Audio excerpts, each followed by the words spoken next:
is the quorum, then that bell shall be off, of course, for the House to be able to commence. Then we shall be waiting to hear from the Speaker to indicate or notify whether the quorum has been attained.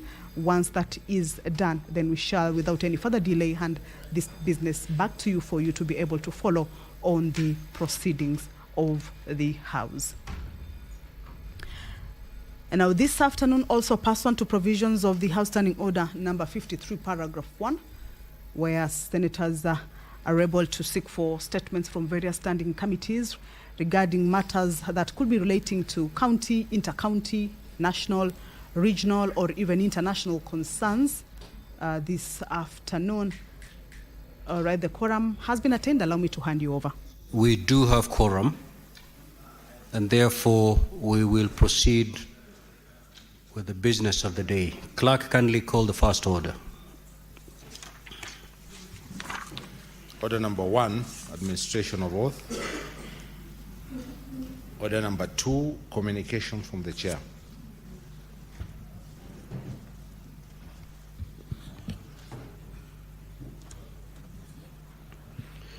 Now, Honorable Senators, the Senate, in collaboration with the National Assembly, runs the High School Voluntary Service Scheme, VSS. The program is aimed at providing students with first-hand knowledge on public service, democracy, and devolution. It gives the students an opportunity to learn and gain experience across various directorates in both houses of parliament. Through this program, students engage and familiarize themselves with the practical rules and functions of both houses of parliament. This is achieved by observing House proceedings, learning best workplace practices, understanding legislative processes and policy formulation, and interacting with honorable members and staff of parliament. This enables them to better appreciate the role of Parliament and its contribution to devolution and national development. The program targets public, private, and international schools and is conducted during the school holidays when Parliament is in session and on occasion when the houses are on recess.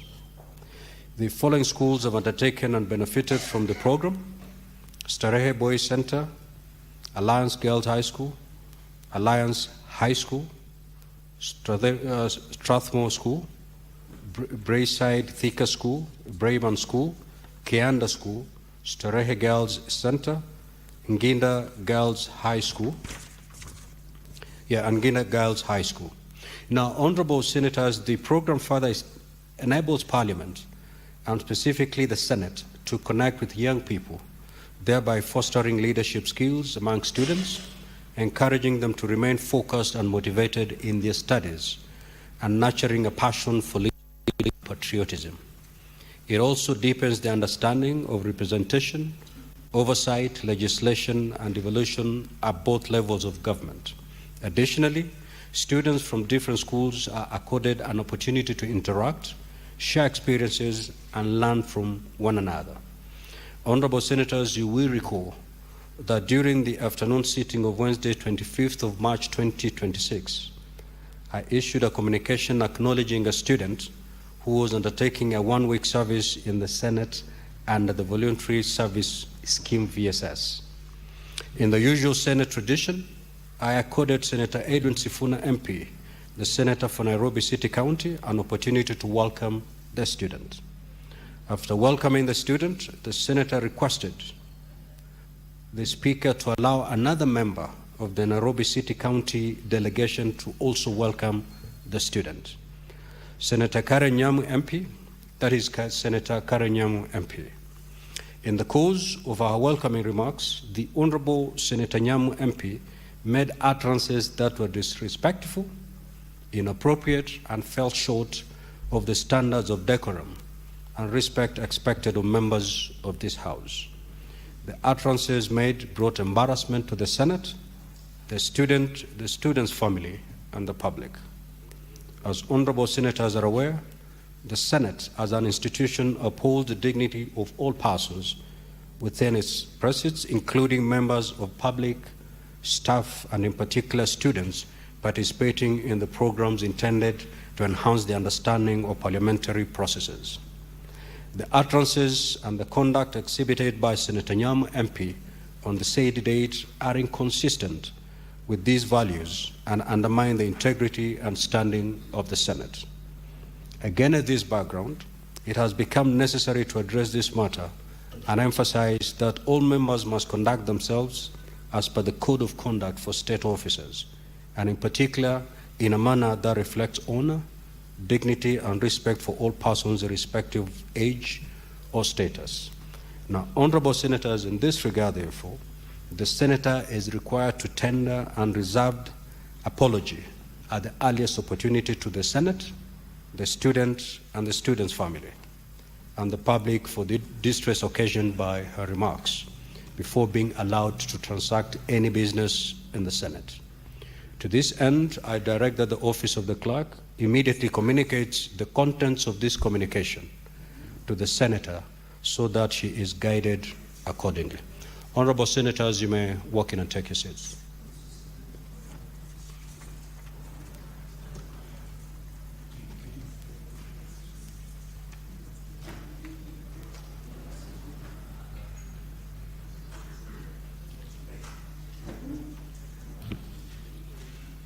Senator Mwenda Gataya, take your seat, please.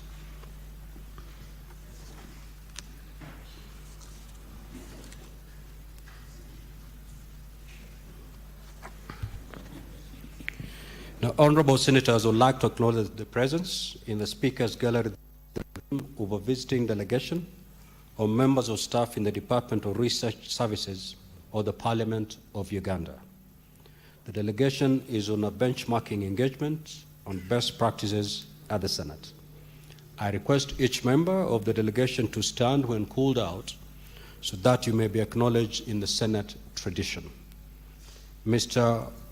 Owori Charles, Assistant Director, Research Services. Mr. Ngabirano Herbert, Assistant Director, Research Services. Mr. Akok Peter, Assistant Director, Research Services. Ms. Namazi Sarah, Principal Administrative Assistant.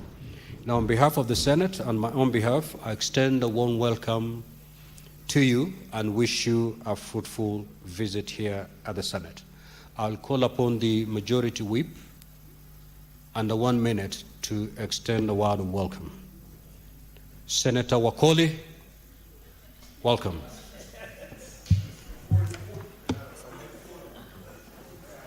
Wanajipoindi.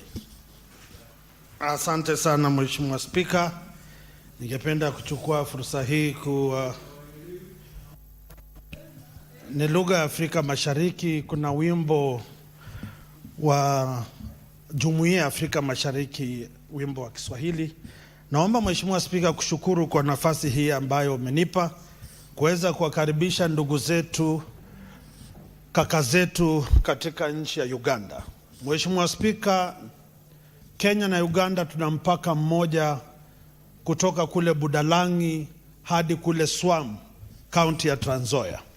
Jamii ya Wasabei kutoka Uganda na Wasaboti wa Kenya, Wabukusu wa Bungoma na Wagisu wa Uganda, Wasamia wa Uganda, Wasamia wa Kenya, Wanyala vile vile wa Budalangi na wale wa Ng'ambo, Wajaluo wa Kenya na Wajaluo wa Uganda, wote tunashiriki pamoja tamaduni na mila zetu. Na zaidi ya hayo, sisi kwa pamoja tunaunganika kutokana na mustakabali wa Afrika Mashariki. Mwaka uliopita tulikuwa kwenye michezo ya jumuiya kule Kampala, na naamini Mheshimiwa Spika, Wakenya waliburudika, walifurahi. Wengi walirusha roho, wengi wakafanya usuhuba na marafiki, na wanapowatazama nyuso zao Mheshimiwa Spika, nyuso zao zimeng'aa kwa sababu wanakumbuka uhondo na utamu walioshuhudia kule Kampala. Mimi ni kuwakaribisha ndugu zangu, kuwashukuru kwa kura mlizopiga za amani mkachagua viongozi, na sasa katika jumba lenu la bunge mnaongoza taasisi muhimu ambayo wanaendeleza demokrasia katika nchi ya Uganda. Kwa niaba ya ndugu zenu wa Uganda na ndugu zangu wa Kenya kutoka Bungoma na wa Kenya wa Erinjema, nawakaribisha hapa katika jumba la Senate, viongozi tajika, viongozi walio na upeo wa hali ya juu wa kisiasa na kiusomi, wale ambao wanaendeleza ubuntu, yani Uafrika. Mimi na wewe tuna ukoo mmoja. Tunawakaribisheni hapa Senate na mujienjoy, muhisi nyumbani, na mnapotoka hapa mwasalimu ndugu zangu waliokule na rais wenu mpendwa Yoweri Kaguta Museveni. Tunamtakia maisha mema na wabunge wenzetu walio huko, na inshallah Mungu akipenda tutakutana tuendelee kufurahia matunda ya Jumuiya ya Afrika Mashariki. Asante Mheshimiwa Spika kwa nafasi ulionitunuku. Asante. Next order. Order number 3, messages.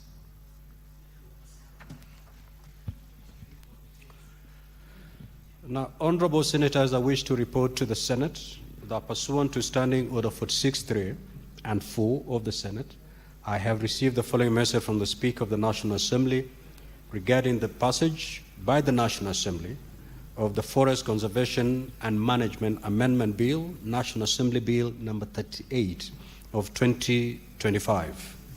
Now, the message dated Thursday, 30th of April 2026 was received in the office of the Clerk of the Senate on the same date. Now, pursuant to Standing Order 46.5, I now report the message. Pursuant to the provisions of Standing Order 41.1 and 142 of the National Assembly Standing Orders, I hereby convey the following message from the National Assembly.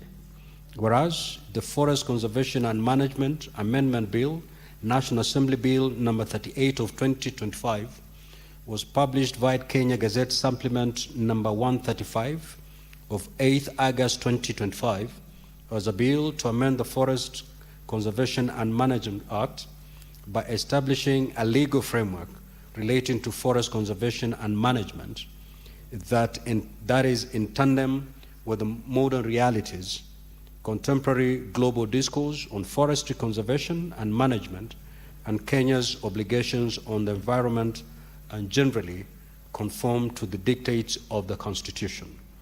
And whereas the National Assembly considered the bill and passed it with amendments on Wednesday, 29th of April 2026, and in the form attached hereto, now therefore, in accordance with the provisions of Article 110 of the Constitution and Standing Order 41 and 142 of the National Assembly Standing Orders, I hereby refer the said bill to the Senate for consideration.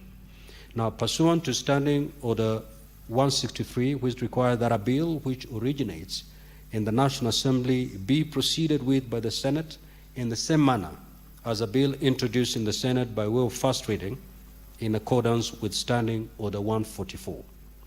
Honorable Senators, as you may have noted, the Forest Conservation and Management Amendment Bill, National Assembly Bills number 38 of 2025, has been listed in today's order paper, and at the appropriate time during this sitting, I will direct the clerk to read the bill a first time. I thank you. Next order, clerk. Order number 4, petitions. Order number 5, papers. Order number 6, notices of motion. Order number 7, questions and statements. Statement pursuant to Standing Order 52.1, the Honorable Senator for Elgeyo Marakwet, Senator William Kisang.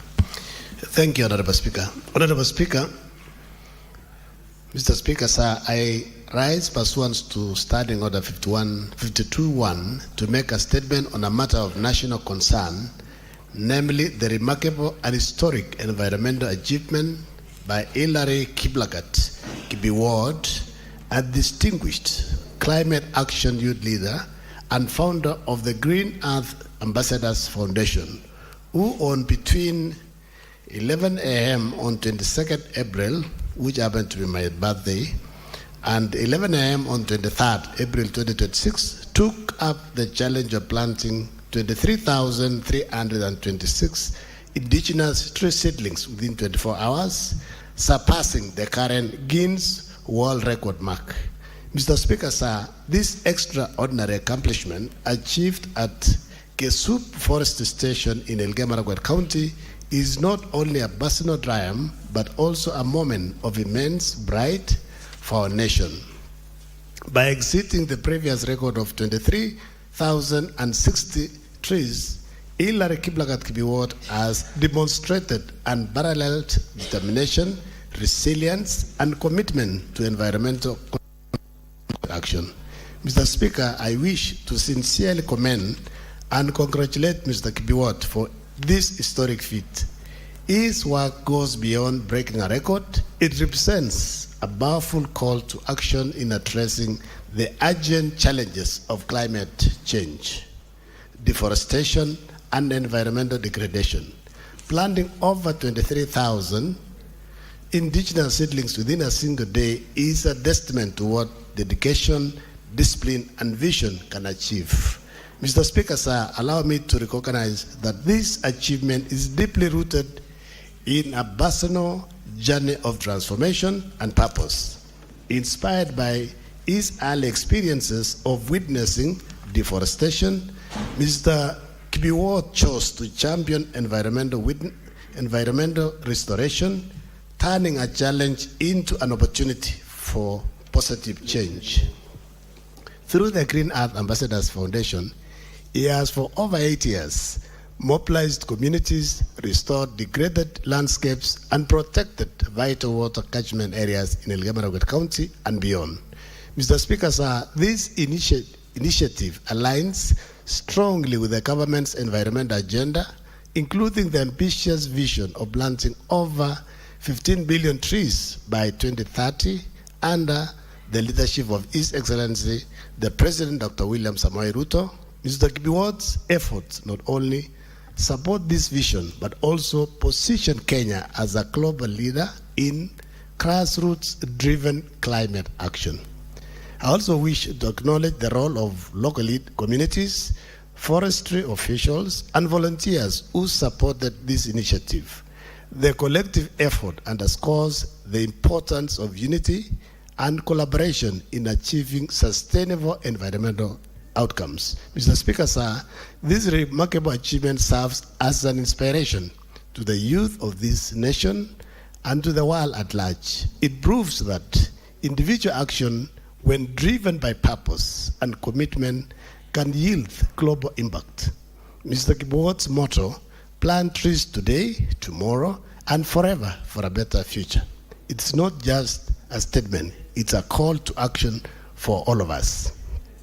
In recognition of this milestone, I urge the government, relevant ministries, and environmental stakeholders to formally support and scale up such initiatives. There is need to invest in youth-led climate action programs, strengthen reforestation efforts, and ensure the sustainability of such impactful projects, including maintaining a high survival rate of planted seedlings. Mr. Speaker, sir, as we celebrate this achievement, let us reaffirm our collective responsibility to protect our environment for present and future generations. I call upon all Kenyans to emulate this example and actively participate in environmental conservation efforts. On behalf of the Senate, I extend my deepest appreciation and recognition to Hillary Kiplagat Kibiwot for his outstanding contribution to environmental conservation and for bringing honor and pride to our nation. Thank you, Honorable Speaker, also for allowing him to sit in the Speaker's gallery. Thank you. Now, Honorable Senators, Mr. Hillary Kiplagat Kibiwot is present in the Speaker's gallery. Mr. Hillary, you may stand so that the Senate may acknowledge your presence.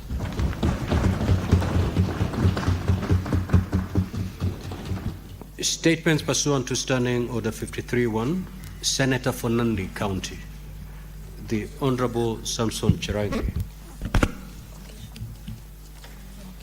That statement is dropped. The Senator head No. He had one statement. The Senator for Nairobi City County, the Honorable Edwin Sifuna. Speaker, with your permission, just allow me to thank you for that communication that you've made regarding the incident involving the young lady, Ms. Murimi, from Briber and Garden Estate. As the head of delegation, I also take responsibility. And I learned my lesson, Speaker. I should be following your guidance. Because sometimes we try to mentor and provide opportunity for our colleagues to also speak. And you've heard them repeatedly saying gender, Speaker. So when we give that opportunity, we wanted her to inspire the little girl. But I want to also inform you, Mr. Speaker, that I had a conversation with her, and the communication that you have had today is quite good for the House. Speaker, I rise pursuant to Standing Order 53.1 to seek a statement from the Standing Committee on Labour and Social Welfare on a matter of national concern regarding an emerging trend in both the public service and the private sector where statutory and other deductions are made from employee salaries but are not remitted to the relevant agencies. Mr. Speaker, this malpractice has undermined the welfare of employees across the country. Many workers seeking health services, including through the Social Health Authority, attempting to access SACCO loans from their cooperative societies or claiming retirement benefits, discover that their contributions have not been remitted, leaving them unable to access services or funds despite years of faithful, dedicated service. For instance, Honorable Speaker, over 2,000 employees of King's Cleaners in Mombasa have petitioned my office over failure to remit their statutory contributions, a situation that has severely affected their livelihoods and denied them medical access. Same situation, Honorable Speaker, faces former employees of Nairobi City Water Services Company. In the statement, the committee should address the following: the measures being taken by the Ministry of Labour and Social Protection to address the perennial issue of unremitted statutory and salary deductions across both public and private sectors, the current situation of unremitted deductions within the public service, including the sectors most affected, and the remedial plan to regularize employee remittances. And lastly, Speaker, the accountability mechanisms in place to ensure that employees who deduct but fail to remit employee contributions are investigated, sanctioned, and compelled to comply. Thank you, Speaker. Senator from Busia County, the Honorable Andrew Mtata.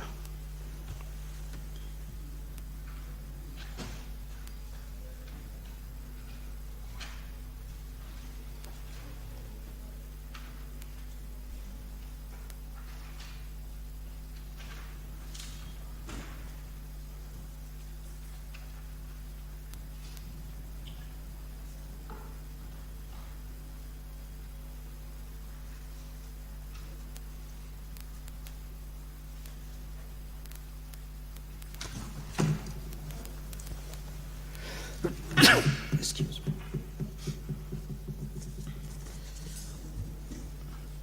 Mr. Speaker, sir, I have a request for a statement on the governance, utilization, and protection of public land held by Agricultural Development Corporation across the country. Mr. Speaker, sir, I rise pursuant to Standing Order 53 Clause 1 to seek a statement from the Standing Committee on Agriculture, Livestock and Fisheries on a matter of national concern regarding governance, utilization, and protection of public land held by the Agricultural Development Corporation, ADC, across the country. Mr. Speaker, sir, the Agricultural Development Corporation was established to manage public agricultural land for purposes including food production, livestock development, agricultural research, and settlement support. Over the years, despite successive government interventions and audit, concerns continue to arise regarding the status and management of ADC land in various parts of the country, including Galana Kulalu, Magarini, Trans Nzoia, and Naivasha, where land held for public agricultural purposes has been affected by encroachment, irrigation, disputed ownership, and underutilization. In the statement, the committee should address the following: the location and parcel numbers of all land owned, leased, managed, or previously held by ADC across the country, including the acreage, location, tenure status, and current use of each parcel. 2, the status of all reported, investigated and confirmed cases of irregular allocation, transfer, lease, or occupation of ADC land, including the persons, companies, or entities involved, the circumstances under which the land was allocated or transferred, and the action taken by relevant government agencies. 3, the number of government-funded projects and public-private partnership projects undertaken on ADC land, including the Galana Kulalu Food Security Project, indicating the objectives, budgetary allocations, implementing agencies, current status, outcomes, and challenges encountered. 4, the measures taken by the government to repossess, restore, or secure any ADC land found to have been illegally or irregularly acquired, including the status of investigations, prosecutions, or recovery proceedings by relevant agencies. 5, the governance structure of the ADC, measures in place to protect its land assets from further encroachment or mismanagement, steps taken to digitalize land records, and the manner in which ADC land is currently benefiting local communities and the public. Dated 28 April 2026, signed Senator Nyamu Koiti. Mr. Speaker, my second statement I seek to indulge in. You may proceed, Thank Honourable you. Senator. Request for a statement on illegal alienation and non-restoration of land reserved for a public market in Mukuru Kwanjenga, Embakasi South, Nairobi City County. Mr. Speaker, sir, I rise pursuant to Standing Order 53, Clause 1, to seek a statement from the Standing Committee on Lands, Environment and Natural Resources on a matter of county-wide concern regarding the continued alienation and non-restoration of land LR number 209/12-678, originally reserved for a public market at Mukuru Kwanjenga, Embakasi South. Mr. Speaker, sir, this land was designated for public use under an approved part development plan in 1986, but was later irregularly allocated to private interests and subjected to informal subdivision and occupation.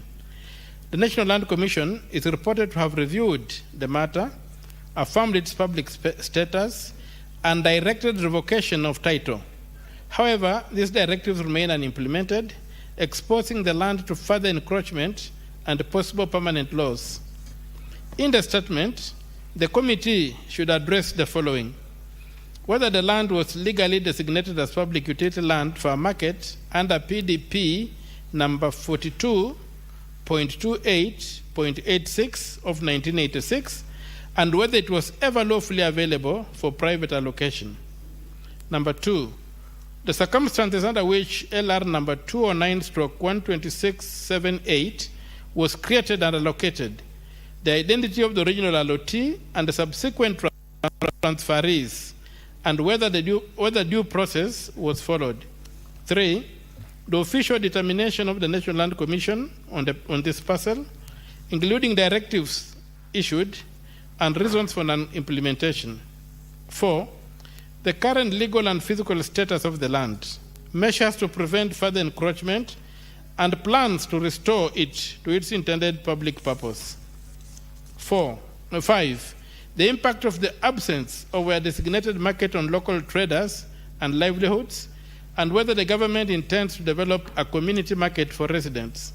6, steps taken to hold accountable any public officers involved in irregular allocation of land or failure to enforce lawful directives. Signed, Senator Nyamu Koiti, MP from Busia County, Senator from Busia County, dated 29th April 2026. Thank you, Mr. Speaker, sir. Senator George Mbogo.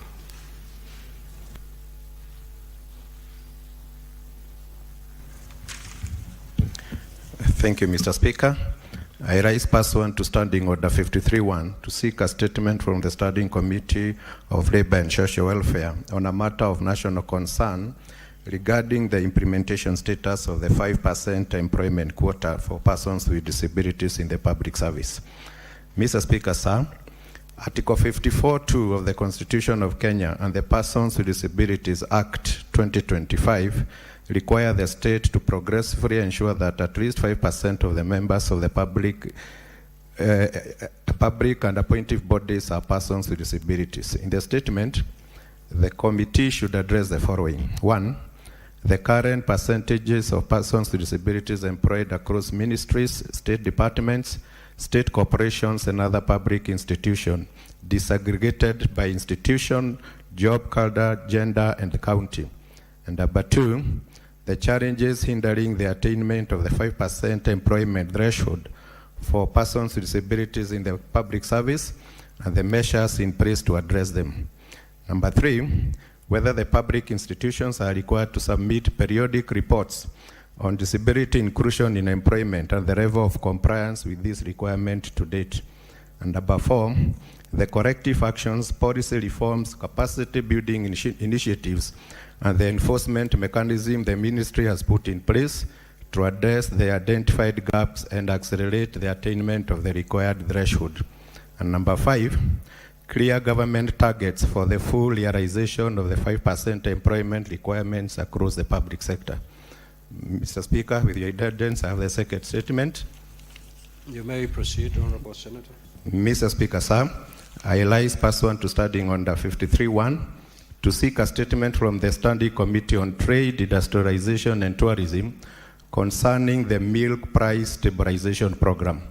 In the statement, the committee should address the following. The total amount of funds allocated to New Kenya Cooperative Creameries, New KCC, from the Exchequer for the Milk Price Stabilization Program during the past 2 financial years, that is 2024-25 and 2025-26. And number 2, the total amount expended on the purchase of excess milk, including the volume in liters procured and the breakdown of the constituencies from which the milk was sourced. And number 3, the prices at which New KCC purchased milk from farmers during financial year 2024-25 and 2025-26. And number 4, the total amount of money owed by New KCC to farmers as arrears for milk already delivered as at 10th March 2026. Thank you, Mr. Speaker. Senator for Kajiado County, the Honorable Seki Olekana. Thank you, Honorable Speaker. Request for a statement on the environmental pollution by emerging industries along the Kitengela-Namanga Road corridor in Kajiado County. Honorable Speaker, I rise pursuant to Standing Order 53.1 to seek a statement from the Standing Committee of Lands, Environment and National Resources on the matter of county-wide concern regarding the rapid emergency of industries in Kajiado County, particularly along the Kitengela-Namanga Road corridor, and the attendance concerns related to environmental pollution. Honorable Speaker, in recent years, Kajiado County has experienced a notable influx of industries, establishment and agricultural enterprises, including flower farms, along the corridor. While this development contributes to economic growth and investment, it has raised concerns, serious concerns among residents regarding environmental degradation, as well as the adequacy of safeguards to protect public health and ecosystem. In the statement, the committee should address the following.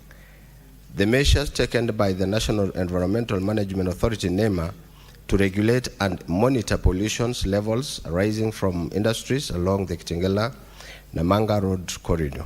The number and details of all industries operating in the area, including entities that have complied with environmental impact assessment requirements and obtained the necessary approvals, and that have not.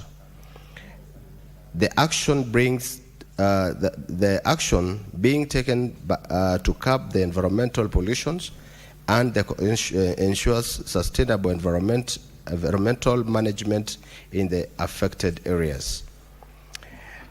4, whether the regular environmental audit and inspections are conducted, and the nature of penalties exposed on industries found to be violating the environmental standards.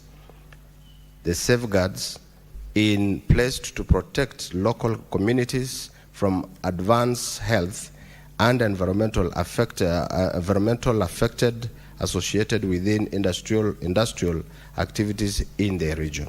Thank you, Honorable Speaker. Senator for Mombasa County, the Honorable Mohamed Faki. Asante Mheshimiwa Spika kwa kunipa fursa hii. Mheshimiwa Spika, nimesimama kuambatana na kanuni ya 53(1) ya kanuni za kudumu za Bunge la Senate kuomba kauli kutoka kwa kamati ya ardhi, mazingira na mali asili kuhusu hatua za bodi ya udhibiti wa huduma za maji WASREB kuiweka kampuni ya ugavi wa maji na usafi wa maji Mombasa MOWASCO chini ya utaratibu maalum wa udhibiti. Mheshimiwa Spika, mnamo tarehe 21 mwezi wa 4 Aprili mwaka huu, bodi ya udhibiti wa huduma za maji WASREB iliweka kampuni ya ugavi na usafi wa maji ya Mombasa MOWASCO chini ya utaratibu maalum wa udhibiti kwa kipindi cha miezi 6 kwa mujibu wa kifungu cha 101 cha sheria ya maji ya mwaka 2016 kwa madai ya kuboresha utoaji wa huduma kwa wakazi wa Mombasa. Hatua hii imezua mtafaruku katika kampuni hiyo na miongoni mwa wakazi wa Mombasa ambao hutegemea huduma muhimu kutoka kwa usambazaji maji. Mheshimiwa Spika, katika kauli hiyo kamati izingatia yafuatayo: sababu zilizochangia kuchukuliwa kwa hatua ya kuitia kampuni ya ugavi na usafi wa maji Mombasa MOWASCO chini ya utaratibu maalum wa udhibiti kwa muda wa miezi 6, na iwapo WASREB ilitoa nafasi kwa kampuni hiyo kurekebisha hitilafu kabla ya kutoa hatua hiyo. Pili, hatua zinazochukuliwa na mkurugenzi wa WASREB kusuluhisha tatizo hilo na ili kuhakikisha wakazi wa Mombasa wanaendelea kupata huduma za usambazaji maji bila usumbufu. Na tatu, mikakati iliyowekwa kuboresha utendakazi wa MOWASCO na kuhakikisha huduma endelevu kwa wananchi wa Mombasa. Asante Mheshimiwa Spika kwa kunipa fursa hii. Thank you, Honorable Senators. I will allow comments for not more than 15 minutes. And therefore, if you get an opportunity to speak, kindly do so for not more than 3 minutes. The Honorable Senator Manzo.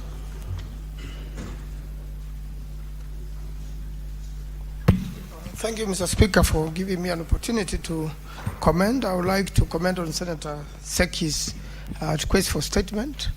Mr. Speaker, not only just is county, but quite a number of places in the country, Mr. Speaker, where town planning or planning for particularly for making sure that environmental conservation is managed. Mr. Speaker, you find that in a lot of places, industries are mixed with the settlement, Mr. Speaker. And a lot of times, Mr. Speaker, there are emissions from industry which are not properly managed. And Mr. Speaker, this happened one time in Uhuru Owino area in Mombasa. The residents got affected, got poisoned. They went to court, Mr. Speaker, up to Supreme Court.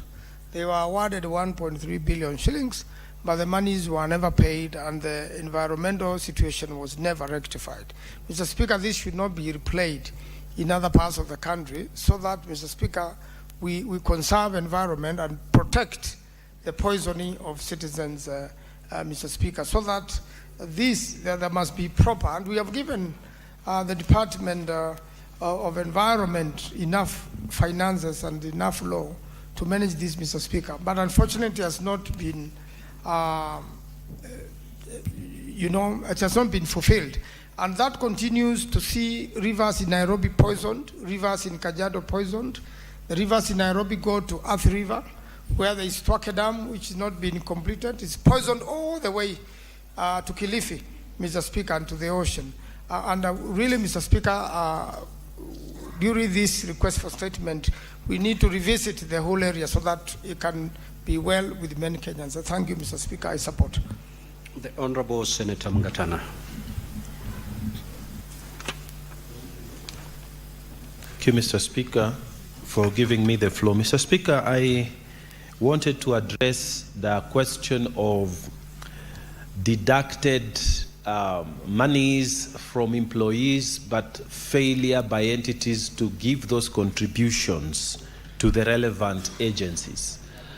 Mr. Speaker, the Senate Public Accounts Committee report, Volume 3 of 2026, reveals that Tana River County owes its employees 546 million in terms of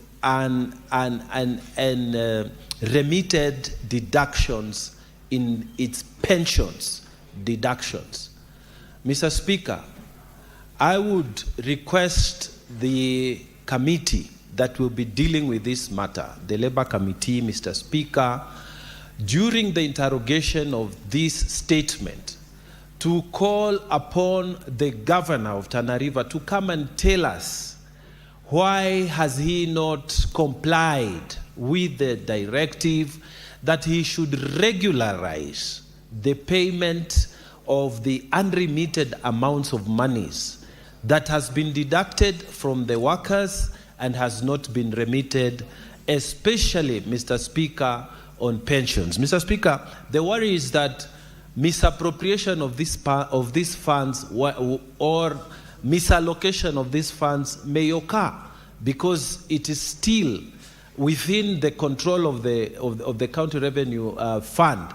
Mr. Speaker, I urge that the committee also spreads its wings to Tana River County and interrogates this with the aim of helping our workers who are suffering the deductions without the contributions being remitted.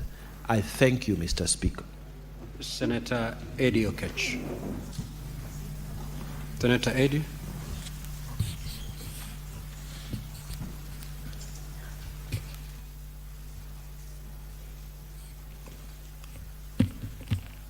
Thank you, Mr. Speaker. Mr. Speaker, I just wanted to quickly contribute on the statement by the Senator of Nairobi, Senator Sifuna, on the status of unlimited statutory deductions and actually salary deductions, Mr. Speaker. Mr. Speaker, this is an issue that we have really struggled with, even in CPIC. We have had a number of times, especially in our counties, a number of times that the biggest chunk of the pending bills that we're experiencing in CPIC are pending bills that have accrued from non-remittances of these deductions. And Mr. Speaker, the worst part is that now they are piling to be a major stumbling block to budgeting in counties because of the fact that they also come with fines. So in instances where you look at NSSF, there are fines that have been there. We actually did form a committee in CPIC with the National Treasury, Mr. Speaker, and my biggest worry is that the National Treasury does not respond to even some of these committees that we have formed with them, because we formed this committee sometimes last year to be able to help the counties with this burden on their on their pending bill issues, Mr. Speaker. But even since that time that we formed this committee with the National Treasury, we haven't made any headways. So I think, Mr. Speaker, it is very important that perhaps this House revisits this thing, not only from the Committee on Labor and Social Welfare, but I think this should be a substantive motion in this House, because it's actually a crisis in the counties. And, Mr. Speaker, some of the people that end up suffering, Mr. Speaker, are people with meager earnings in the counties. Salaries of sometimes 20,000, 25,000, 50,000, and then you wake up one day to go to claim even your share, and you can't get it, Mr. Speaker.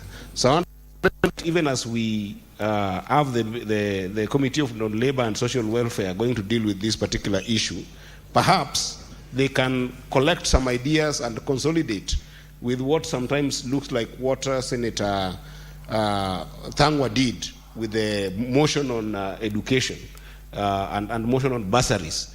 Perhaps we should bring together a motion that consolidates ideas from CPIC and from this particular committee, so that we can have a substantive motion on interrogating, and perhaps even we need to have a special committee from the Senate, Mr. Speaker, to actually just deal with this issue, because it's a crisis in all counties, and it's... Senator Kisang.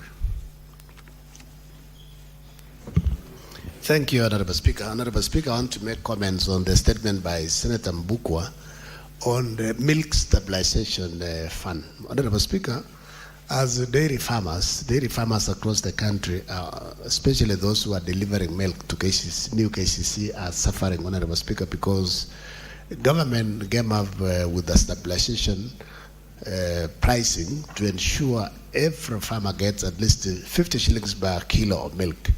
But in the recent past, I don't know what has happened, because, Honorable Speaker, farmers have gone as far as 4 or 5 months without being paid by new KCC. And this is a commodity that is sold by the farmers to KCC. It doesn't stay in the store or whatever. It is sold. After processing it, they are sold immediately to the consumers.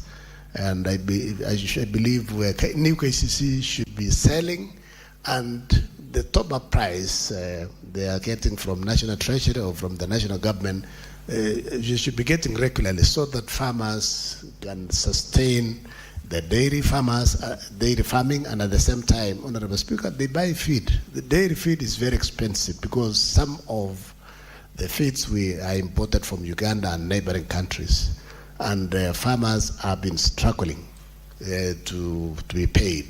Sometimes when farmers go as 3 months, 4 months, they are unable to buy feed. Basically, it means also production of the milk goes down, which eventually will affect the farmers' production and also income to them, Honorable Speaker. This is something that the committee needs to move at speed and report to the House, so that soon the budget has already been tabled in National Assembly. So we want to see in that budget that there is enough resources to top up between the price that KCC is quoting and what has been promised as minimum take home 50 shillings per kilo. This is very important, Honorable Speaker. And then finally, Honorable Speaker, is the non-remittance of deductions. The county governments are very notorious, Honorable Speaker, in deducting the SACCO deductions. They deduct loans from employees, but they don't remit to the third party, Honorable Speaker. But most of the employees across the counties are already blacklisted in CRP. And these are people who have already, they've earned, the deductions have been deducted, but the counties are not remitting. This is something that we need to interrogate. And as my colleague Senator Idea said, in CIPIC, we formed a task force with National Treasury and also the Lab Fund and Lab Trust and NSSF. And then along the way, I think the committee timeline expired. I believe we need to revise. Senator Muma. Thank you, Honorable Speaker. I'd like to contribute to Senator Sifuna's statement about statutory remittances. Not just mainly by county governments. Honorable Speaker, this issue has been raised a few times by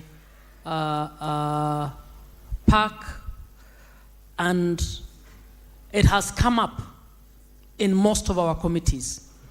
I would want to raise a proposal, Honorable Speaker, that as the Senate, we should collectively take on the issue of pitching, or not pitching, actually holding all counties accountable to the payment of all statutory deductions. Because statutory deductions are not monies of the county that are being held by the governors. These are monies that belong to the employees. You can imagine somebody who retires and then they are not able to access their pensions because there were no remittances.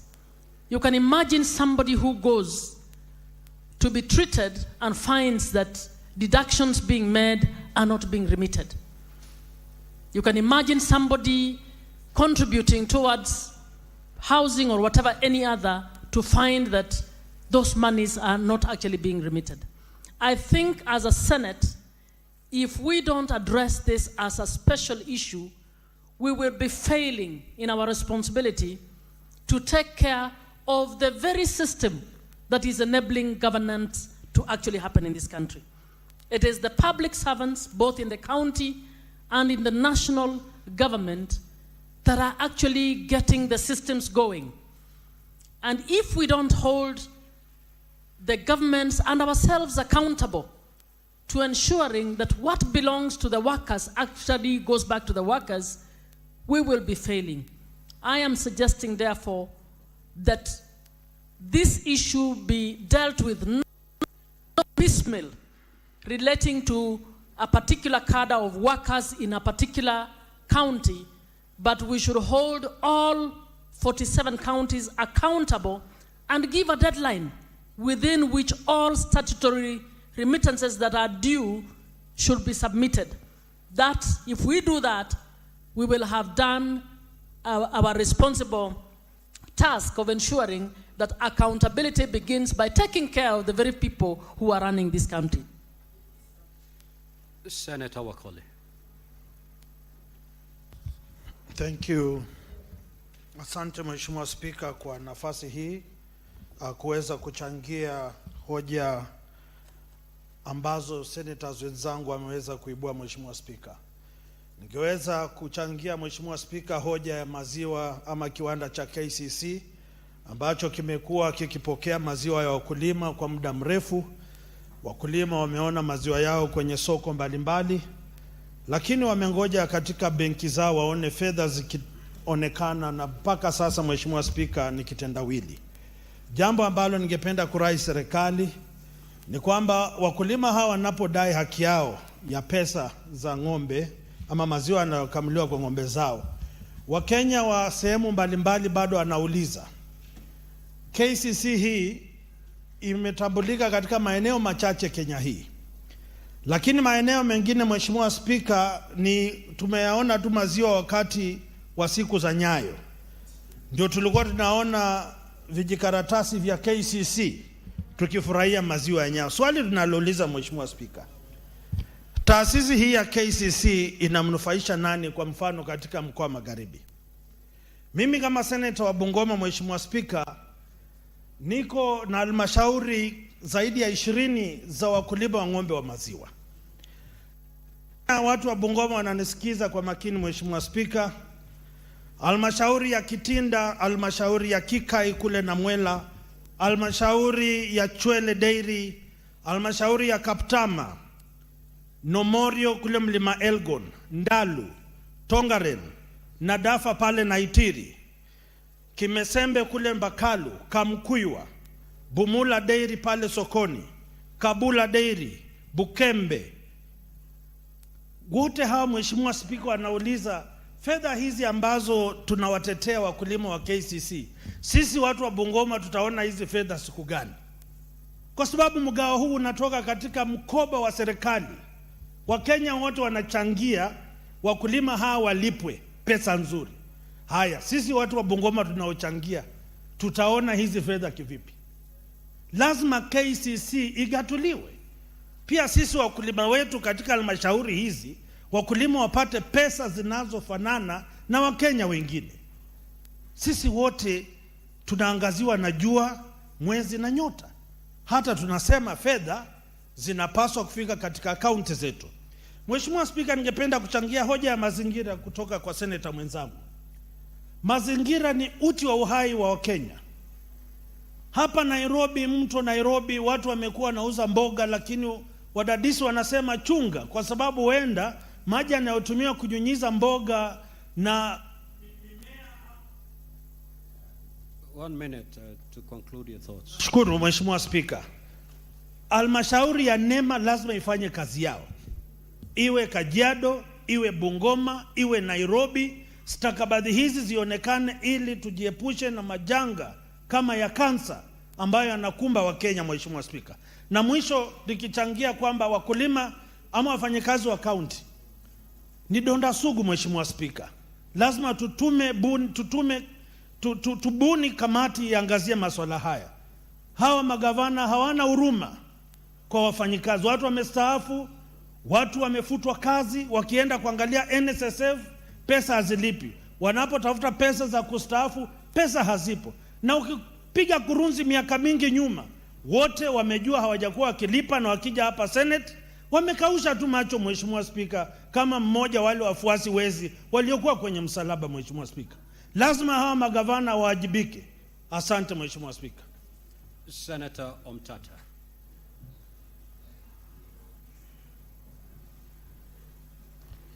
Thank you, Mr. Speaker, sir. I would like to contribute to the statement on non-remittance of statutory deductions. Mr. Speaker, sir, statutory deductions are a matter of law. It is the law that demands that these monies be deducted and remitted. Those who fail to do so breach the law, and I don't see why action is not taken against them as people are breaching the law. We have tended to handle them with kid gloves, and that's why I think the problem is becoming the issue is a runaway problem. I would suggest that some of these matters are taken up by law enforcement, and these officers are dealt with accordingly. But also, to play the devil's advocate for a brief moment, Mr. Speaker, sir, some of this failure to remit deductions is also caused by the National Treasury, which delays in releasing funds to counties. There are some genuine cases whereby the monies come late, and they find that a lot of penalties have been incurred and are not enough to pay the remittances. So, Mr. Speaker, sir, it's an issue of law enforcement that should also affect the Treasury, where the Treasury delays to release money to county governments according to the law. Necessary sanctions should take place. Otherwise, we are punishing innocent people who are suffering. They can't service their loans. They can't service other obligations. And county governments end up with huge bills in terms of fines. So, Mr. Speaker, as a matter of law enforcement, I pray that this House takes action and ensures that the law is upheld as regards statutory deductions. Thank you, Mr. Speaker, sir.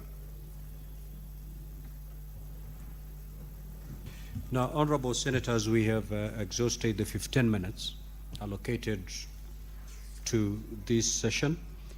We'll now move to the next order. Clerk, kindly call the next order.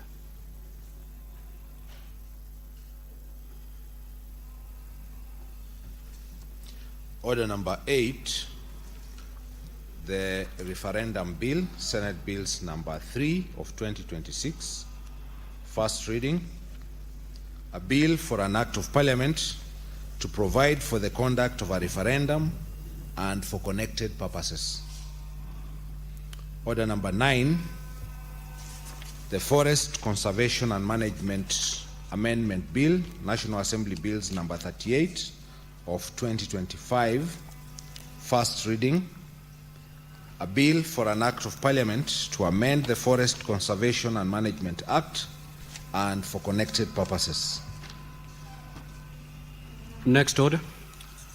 Order number 10, the Division of Revenue Bill, National Assembly Bill number 2 of 2026. Second reading, mover to reply. Senator Roba, you may proceed to reply.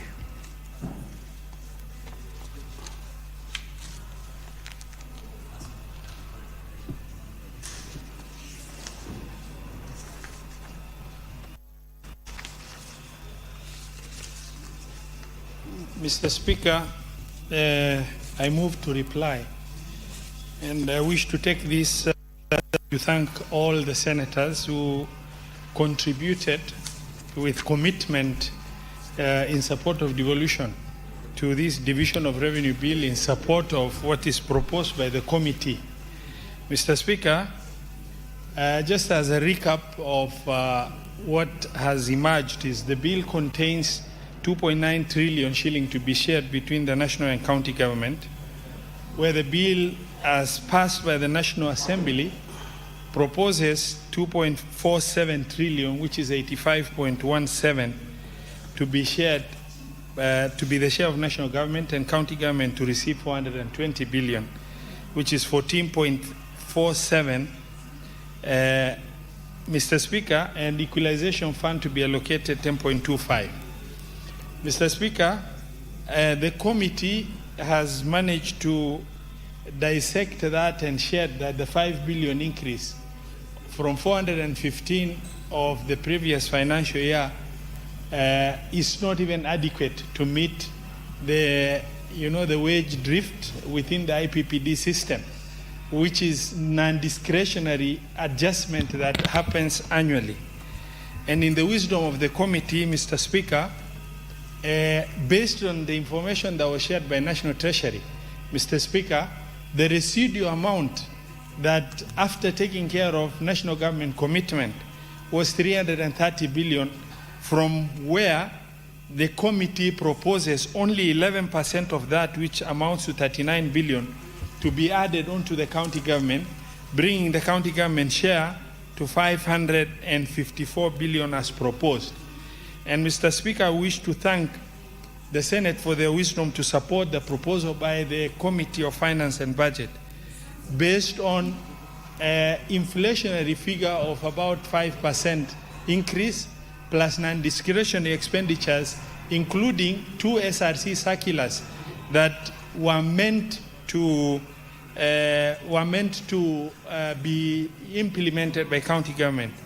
Mr. Speaker, from the discussion, what has come out is the major risks identified by the Senate are the issues that relate to delayed disbursement causing cash flow constraint, revenue shortfalls through transfers not done in timely manner, removal of protective clause exposing counties to funding uncertainty in that bill. And Mr. Speaker, the proposal by the committee was also supported by various stakeholders that the committee consulted with. Mr. Speaker, the most critical issue, there are 2 critical issues that have come out that the House has also agreed with the Senate. That is 8.94 billion shilling meant for UHC payroll of transferred workers where funds follow function was erroneously put in division of revenue that only governs the vertical share of revenue between the national and county government, but does not touch on horizontal share of revenue. In the wisdom of the committee, we propose that money be moved to county additional allocation so that then the applicable personnel under each county can be adequately given the payroll support required from the 8.94 billion. Mr. Speaker, the second critical issue is the removal of a clause that shields the revenue uncertainties, that in the event of revenue shortfall, the shortfall should be borne by the national government. The National Assembly has removed that clause that has been traditionally there, and we propose that to be added, Mr. Speaker. And Mr. Speaker, other than that, it is the commitment of this House, the Senate of the Republic of Kenya, Mr. Speaker, that in our commitment and solidarity to support devolution, where the Senate is required to play its role in making sure devolution is protected, funds allocation to devolve units need to increase as funds allocation to national government increases. This demonstrates the commitment of the Senate to protect devolution.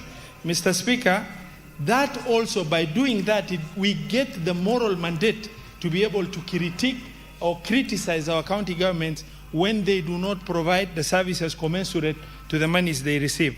Mr. Speaker, I beg to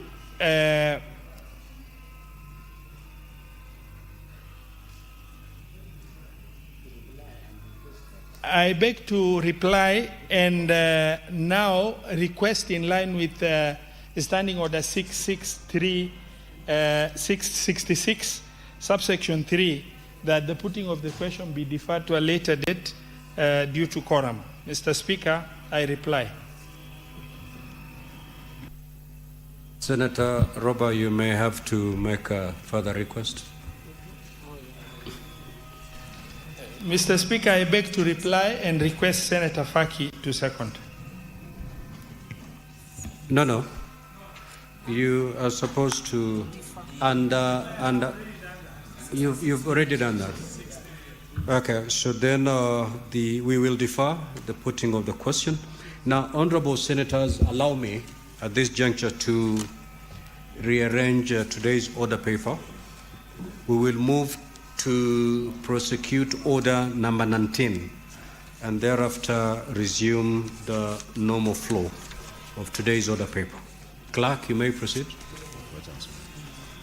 Order number 19, motion, approval of sittings of the Senate to be held in Kilifi County. The Senate Majority Leader.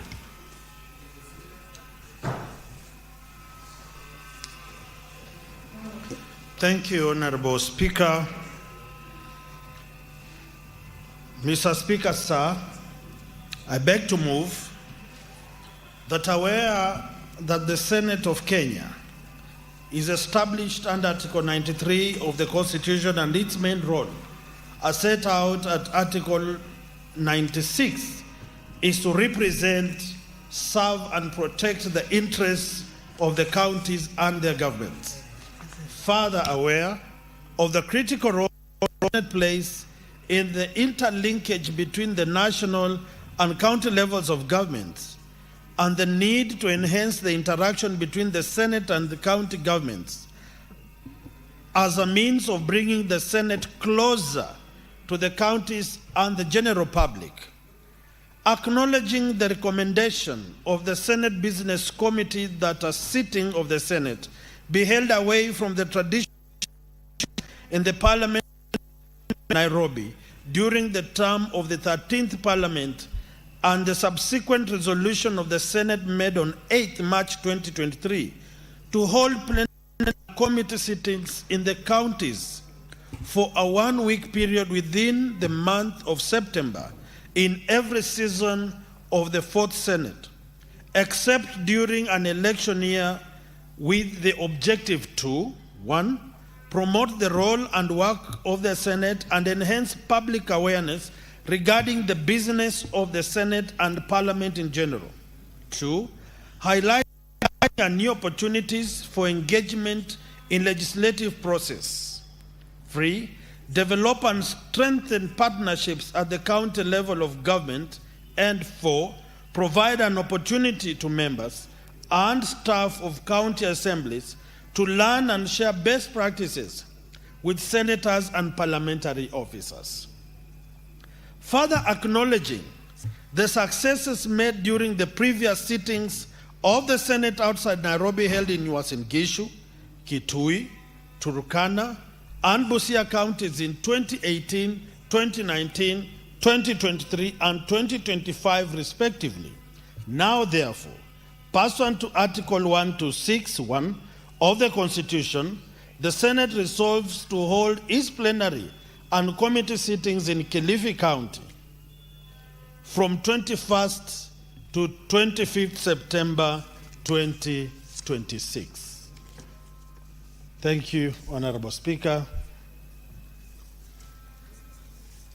I submit. And I beg to move.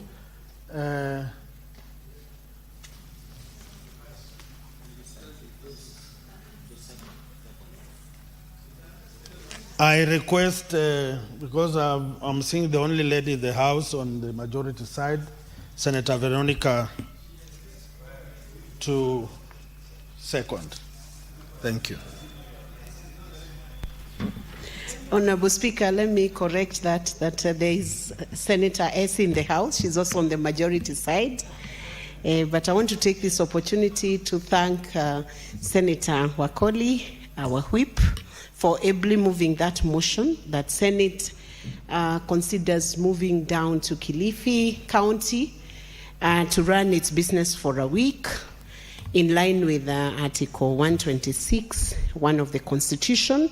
And Honorable Speaker, it is important that the work we do as senators becomes relevant to the people, and there are many people, many Kenyans who are not able to come to Nairobi, where the seat of Senate is or the seat of Parliament is, to partake of live proceedings of what happens in Senate. And since Senate of the devolution, Honorable Speaker, the best way that Senate can connect with the residents of Kenya is to constantly go down to where the people are at the grassroots level, have a perspective that is grounded and that has a best interests of the citizens at heart, and also get to see the projects that are being implemented by Council, Honorable Speaker. And as you may well be aware, we have had many counties purporting to implement projects which, if they are inspected by the senators or there is oversight being done by senators, we might as well find that those projects are not having the kind of quality they should be carrying, and even they are not even done in some counties, yet expenditures have already rolled out, Honorable Speaker. So I rise to support this motion and to say that, in fact, if it was possible, Honorable Speaker, we would even do it twice in an year. But because the budget constraints would not allow us to be able to sit in different counties within the course of the year, so that we can have the accountability process running together with the governance system, then it is in order that at least there is that good effort to go down to the county. And no better county, Honorable Speaker, like Kilifi County. Kilifi is a beautiful county. I can only say it is second to Murang'a County, because Murang'a retains the best county. It is the one that is right now offering best practice, Honorable Speaker, to other governors. I saw Governor Otchilo in Murang'a being taken through some apps within Murang'a County by Governor Irungu Kang'ata. And we welcome all the governors to come to Murang'a and learn a few things about how to implement projects in agriculture, implement projects in healthcare sector, and many other things that you can learn from Murang'a and find the beautiful people of Murang'a and connect with them. So, Honorable Speaker, I love the Kilifi County, and Honorable Speaker, you come from Kilifi County, and you served as a governor of Kilifi County, one of the best counties in this republic, Honorable Speaker.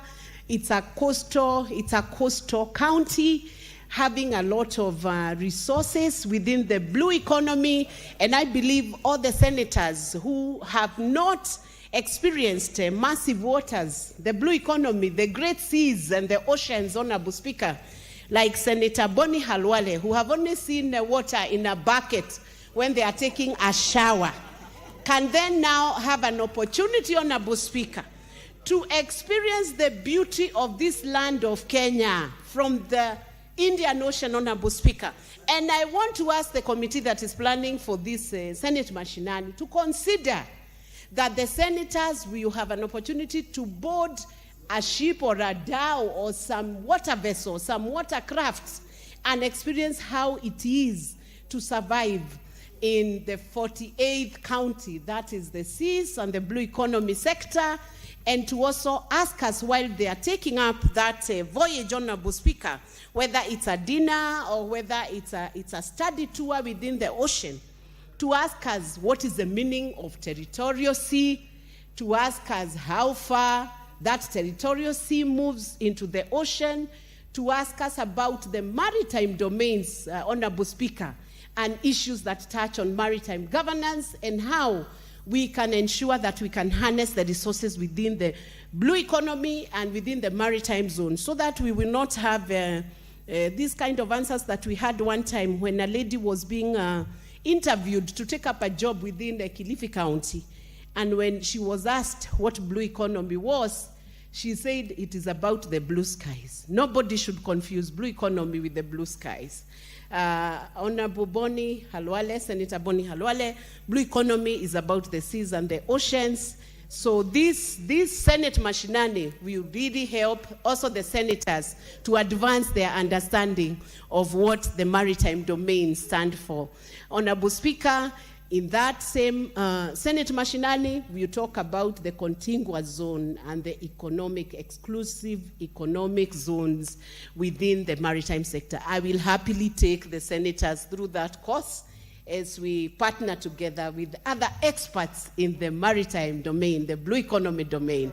And with those many remarks, Honorable Speaker, I wish to second your and point move of order, forward. Senator? What is your point of order? What is your... Thanks for your indulgence. Mr. Speaker, standing on point of order number 105, Senator Veronica might be having an afternoon crush on me. Is she in order, Mr. Speaker, to suggest that I don't know what blue economy is? Senator Boni Halwale, first withdraw that unparliamentary statement that your colleague could have a crush on you in the chamber. Kindly withdraw that. Then I'll deal with the second prayer that you've... Mr. Speaker, because of the respect I give you, I withdraw, but wish to clarify that the crush was occasioned by the fact that she didn't just comment on me once. She's done it severally, which is the medical characteristics of a crush. Senator Boni, maybe it is out of hatred. Someone could see it that way. Senator Veronica, the good doctor, has deep knowledge on blue economy. That I can attest. Very well, I stand guided and I want Senator to... Veronica, you had concluded seconding the motion. Yes. So allow me to propose the question. Thank you, Honorable Speaker. Now, honorable senators are now propose the question. They're aware that the Senate of Kenya is established under Article 93 of the Constitution, and its main role as set out at Article 96 is to represent, serve and protect the interests of the counties and their governments. Further, aware of the critical role that the Senate plays in linkage between the national and county levels of government, and the need to enhance the interaction between the Senate and the county governments as a means of bringing the Senate closer to the counties and the general public, acknowledging the recommendation of the Senate Business Committee that a sitting of the Senate be held away from the traditional premises in Parliament buildings, Nairobi, during the term of the 13th Parliament, and the subsequent resolution of the Senate made on 8th of March 2023 to hold plenary and committee sittings in the counties for a one-week period within the month of September in every session of the 4th Senate, except during an election year, with the objective to, 1, promote the role and work of the Senate and enhance public awareness regarding the business of the Senate and Parliament in general. 2, highlight existing and new opportunities for engagement in the legislative process. 3, develop and strengthen partnerships at the county level of government. And 4, provide an opportunity to members and staff of the county assemblies to learn and share best practices with senators and parliamentary officers.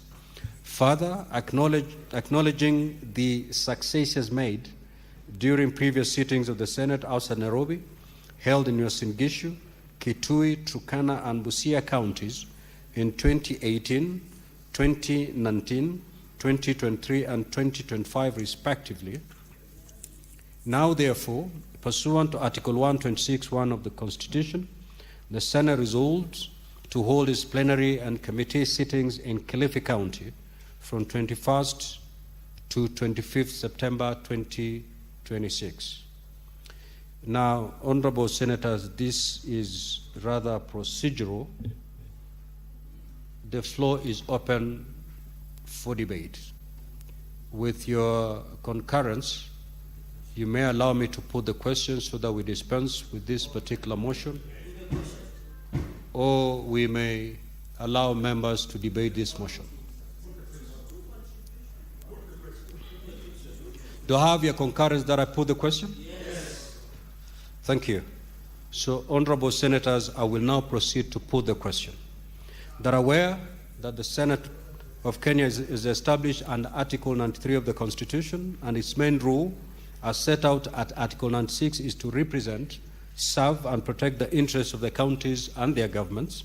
Further, aware of the critical role that the Senate plays in the interlinkage between the national and county levels of government, and the need to enhance the interaction between the Senate and county governments as a means of bringing the Senate closer to the counties and the general public, acknowledging the recommendation of the Senate Business Committee that a sitting of the Senate be held away from the traditional premises in Parliament buildings, Nairobi, during the time of the 13th Parliament, and the subsequent resolution of the Senate made on 8th March 2023 to hold plenary and committee sittings in the counties for a one-week period within the month of September in every session of the 4th Senate, except during an election year, with the objective to 1, promote the role and work of the Senate and enhance public awareness regarding the business of the Senate and Parliament in general. 2, highlight existing and new opportunities for engagement in the legislative processes. 3, develop and strengthen partnerships at the county level of government and provide an opportunity to members and staff of the county assemblies to learn and share best practices with senators and parliamentary officers.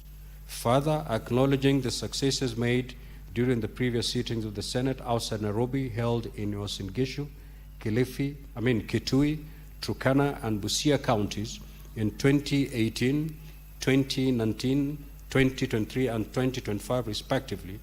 Now, therefore, pursuant to Article 126(1) of the Constitution, the Senate resolved to hold its plenary and committee sittings in Kilifi County from 21st to the 25th of September 2026. Before I pose the question, just allow me to consult the clerk on a procedural issue.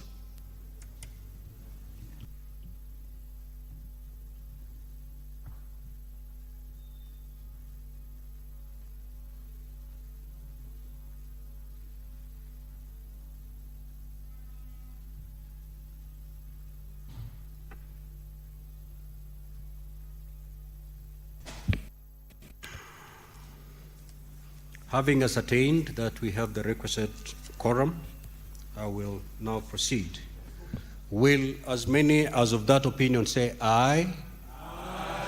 Will as many as of the contrary opinion say nay? The ayes have it.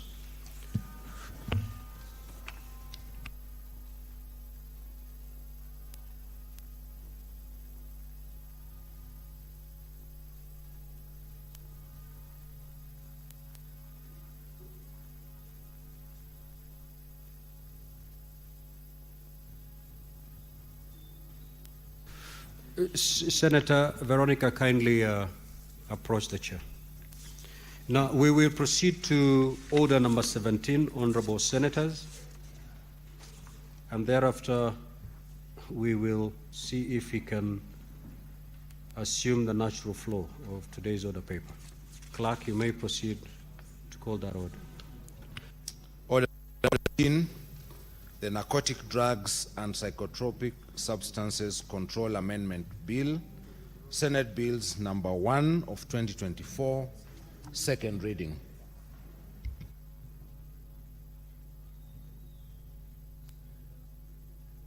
Senator for Meru County.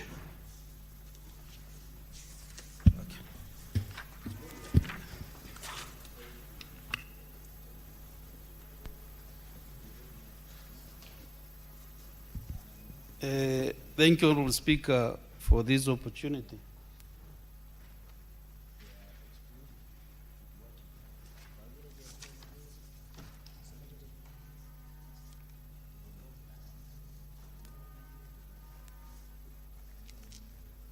Honorable Speaker, Madam Speaker, allow me to move this motion, the Narcotic Drugs and Psychotropic Substances Control Amendment Bill, Senate Bills number 1 of 2024. Madam Speaker, I want to start by giving some background on what Mira has done to the economy of our country. And Madam Speaker, can you protect me from my second of the motion, which just binding me? Honorable members, can the Honorable Senator be heard in silence, please? Consult in low tones. So, Madam Speaker, I want to give some brief background on why Mira is an important cash crop in Kenya. And Madam Speaker, Mira is an important cash crop in Meru County, which is particularly Nyambene region and to a large extent in the Republic of Kenya. And it is estimated that it is grown in an area covering 22,000 hectares of land and benefits more than 500,000 people, either directly or indirectly, who are engaged in production, packaging, transportation, and other trade activities. And before Mira was banned in European countries, Mira contributed Kenya shilling 7.2 billion to Kenya's national GDP. So this proposed amendment, for the interest of the members, the bill intends to amend the Narcotics, Drugs, and Psychotropic Substances Control Act to remove a substance called cathinone and cathine as naturally found in Mira crop, which is known as cathindulis, from the classification of psychotropic substances. You know, when you chew Mira, the reason why you feel excited or you feel happy, because Mira is a stimulant, is because of the two substances which are known as cathine and cathinone, Madam Speaker. And what we are proposing to do is to remove those two substances from the category of drugs as put by the NACANDA. So my justifications for the amendments is that under international law, cathine and cathinone are controlled by the UN Convention and the Psychotropic Substances 1971 and the Convention Against Illicit Traffic in Narcotics, Drugs, and Psychotropic Substances 1988. However, Madam Speaker, Mira as a crop is not under international control of the two instruments. As the report from the World Health Organization, Expert Committee on Drug Dependence in 2006 determined that the potential for abuse and dependence is low and the threat to public health is insignificant to warrant international control. What these experts are saying from the World Health Organization is that even if you chew Mira from now to tomorrow, to the day after tomorrow, it will have very little effect on your health. And Madam Speaker, to justify, yours truly choose Mira, of course, every weekend. And I think my health has never been compromised by the fact that I chew Mira. And many other people in this house also, Madam Speaker, and others out there, they do the same. You know, there's been some people saying that when you chew Mira, you cannot, your production effect becomes low, Madam Speaker. I want to challenge this house. Even we went with the Committee on National Security to a public participation in Yegembe. And they can realize that those people, actually Yegembe Central Constituency has the highest population in Meru County. And that is actually where a lot of Mira is grown. So, Madam Speaker, I'm trying to give justifications and also to say that in Kenya, Mira is a scheduled crop under the Crops Act 2013. So, while Mira is a legal crop in our statutes, the Crops Act 2013, the substances found in Mira, cathinone, and cathinone are classified as narcotics in Psychotropic Substances Act. So, if the government is giving Mira farmers or Mira sector budget, and the same arm of government, another arm of government is trying to control and to say Mira is a drug, Madam Speaker, that is why we have that contradiction. Therefore, this puts Miraa under the ambits of the two acts. The amendments to the Narcotics and Psychotropic Substances Control Act to exempt cathene and cathinone as naturally found in Miraa from the ambits of the necessary is very, very necessary to avoid the contradictions. Madam Speaker, the economic benefits of Miraa are not contested, and the government's effort to revitalize the industry are well evident. And since the year 2016, the Miraa sector has received budgetary allocations from the National Treasury. So if National Treasury is giving 2 billion to Miraa sector, then why is Nakanda again penalizing those who are producing? Because once Miraa is categorized as a drug through the cathinone and cathyne, it is difficult, Madam Speaker, to do value addition. Miraa is nowadays, there is a lot of research in Meru University and other institutions that Miraa, there is Miraa wine, Miraa juice, also Miraa tea bags, Madam Speaker.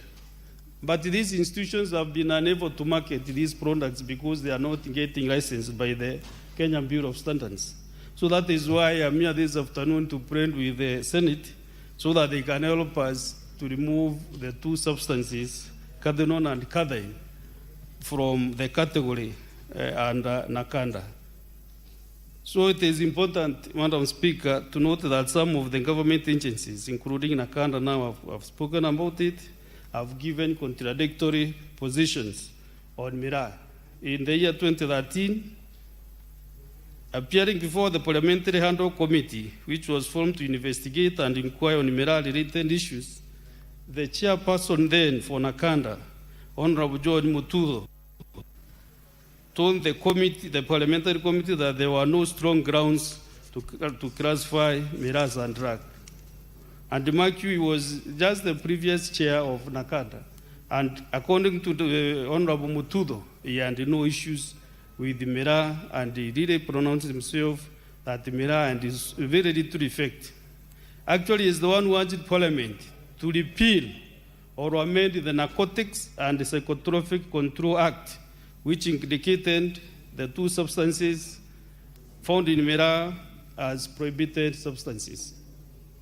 And this afternoon, I want my colleague, Senator Mohamed Faki, you know, you have been discussing Miraa issues with him about Miraa and Mugoka. There's a time there was a crisis in Mombasa that the government then, county government, wanted to ban one of them, one of the products. And both Senator Milaj and Senator Mohamed Faki really helped me to discuss all these matters and that ban.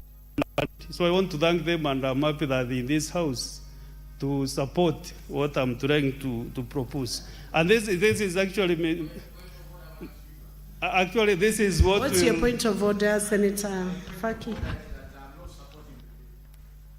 No, I'm saying. Is that a point of order, Senator Faki? You know, Madam misleading the House. You should not affect the flow of my submission with Proceed such on, a point of order. You know, when you get the mic, Senator, that is when you can make those decisions. Senator Kathuri, proceed on the submissions. Let's proceed on. You know, I've thanked him so much, Madam Speaker, and I don't know why now he's again getting pissed off. Because once we get permission, we remove cathinone and cathyne from Nakanda list. Even we'll have no Miraa to take to Mombasa, because his worries is maybe there are some people chewing, not even Miraa, the other Mogoko or something, but we'll have no Miraa to take to Mombasa. We are going to do valuation. And the quantities that we need, even Mombasa people will be walking to Meru to ask where they can get a twig of Miraa from. Because what we want to do now is to go valuation, Madam Speaker.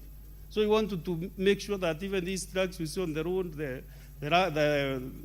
pickups and the trucks are wrong on their own, because we'll be shipping our finished products, which we will do valuation to Europe and to other destinations. Madam Speaker, in the year 2021, the Meru County government, in collaboration with the Kenya Medical Research Institute, KEMRI, conducted the International Scientific Miraa Conference. And NACANDA and the Kenya Bureau of Standards expressed their support for the development of miraa products. These miraa products is what I mentioned is miraa wine, miraa juice, miraa tea bags, and other substances that can be mined from miraa as a crop. So, but these two organizations, KEBS and NACANDA, cited illegal handle since miraa contains cathinone. And that is why we are trying to see how best we can remove this cathinone and cathine from the list of narcotics and psychotropic substances. If you go and manufacture cathinone and cathine in labs, as they do in the European countries, Madam Speaker, then that can be termed as a drug. But when cathinone and cathine are appearing in their natural state, therefore, that is what we are saying, that is not a drug, but just a very simple substance, just to make you feel high and also to make you feel relaxed. Madam Speaker, the entrepreneurs in the manufacture of the various miraa products have expressed their frustrations since their products could not be licensed. And this is hindering their products from reaching the intended market, especially the international market, as I put it. And they have, however, expressed optimism that such hindrances will be removed since the government has shown goodwill in supporting the miraa sector. Among the recommendations of the miraa scientific conference was that there was need to amend the law to remove miraa from the list of narcotics and psychotropic stimulants to allow for value addition and diversify the miraa markets. The classification, Madam Speaker, of cathinone and cathine as psychotropic substances is thus an impediment to the value addition, as I put it, of miraa and the development of miraa products.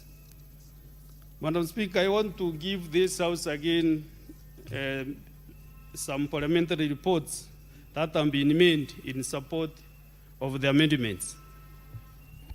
Madam Speaker, on July Wednesday 10th, 2013, the Parliament of Kenya resolved to form a parliamentary select committee on miraa, and I was a member in the year 2013 when I joined Parliament. The 29-member committee was to be led by the Male Women Rep, Honorable Kajuju, and the scope was to investigate and inquire into matters relating to CAT, to consider and review all research findings, and to make recommendations on the way forward. And Madam Speaker, after the conclusion of its mandate, the committee tabled a report, and among its findings, there was no scientific proof that miraa is a drug. Madam, this committee actually traveled even to the UK. I think almost 8 members. And we went to the House of Commons, and there the Minister of Home Affairs, Madam Speaker, and already they also done their research. It is in this document. And they also proved that miraa is not a drug and is not affecting their people. And in its draft of recommendations of this committee led by Kajuju, the committee recommended the amendment of the Crop Act to include miraa in the list of scheduled crops. And further, the committee recommended that they should allocate funds to research institutions to enable them to carry out extensive research on miraa. And the committee also recommended that the government petition countries that had banned miraa to lift the ban.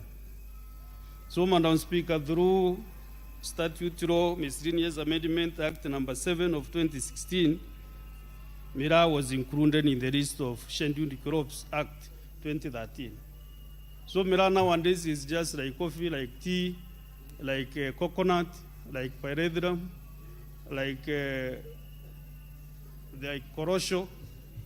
So miraa gets the budget through the National Treasury, like any other crop in Kenya. Senator Kadhuri Murungi, You're addressing us in English. Colosho is cashew nut. Cashew nut, of course, I know, but for the interest of Senator Miraji, I wanted her to feel nice when I mentioned corruption.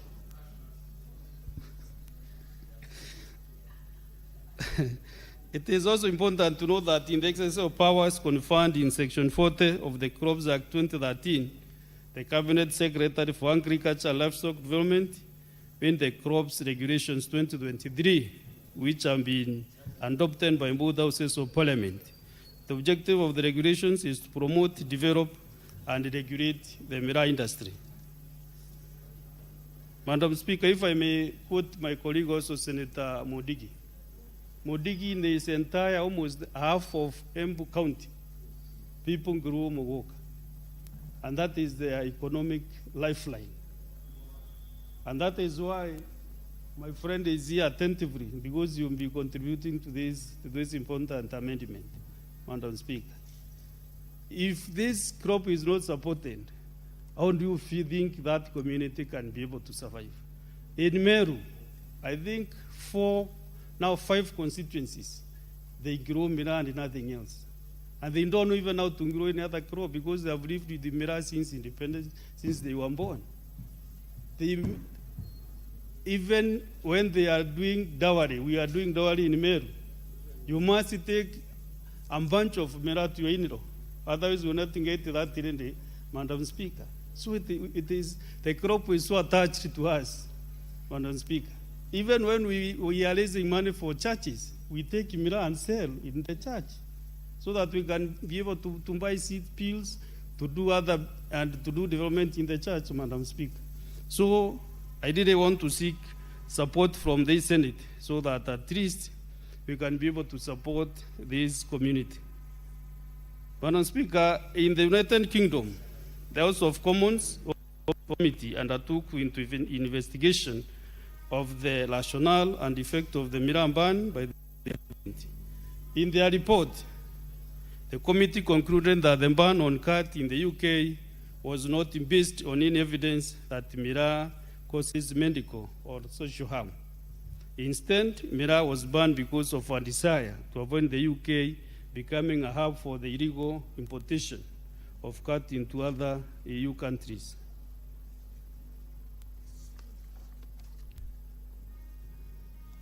Madam Speaker, in their report, while sympathizing with the Kenya miraa community, the UK parliamentary report captures this, and I want to quote that there is a clear potential for the introduction of controls on cat in the UK to have an detrimental impact on the economy of Kenya, particularly in Meru, where cat cultivation is a major industry. Madam Speaker, if European Parliament can be able to sympathize with this community, with the Meru, with the Embu, and other parts, how comes the Parliament of Kenya can be able to object the support that they should give this community? So they continued and saying that this would not in and itself be a good reason for rejecting a ban on drug which was proven to be harmful. But in this case, there is no good evidence of medical or social harm. The Kenya delegation told us that, and told them that the policy and the potential to damage UK-Kenya relations. And through the UK is only one of the number of countries placing restrictions on cat. So, Madam Speaker, because my colleagues also want to contribute to this important amendment bill, I want to, in a few minutes, to summarize and conclude and say that, Madam Speaker, contrary to sensation reporting of the ban of miraa in the UK, the United Kingdom Parliament acknowledged that there is no evidence that shows that miraa has a direct causal link to adverse medical effects. The report indicates that in most of the European countries, the ban on cat was informed by bans affected by the neighboring countries, as there was the risk of exposing their countries into the business again.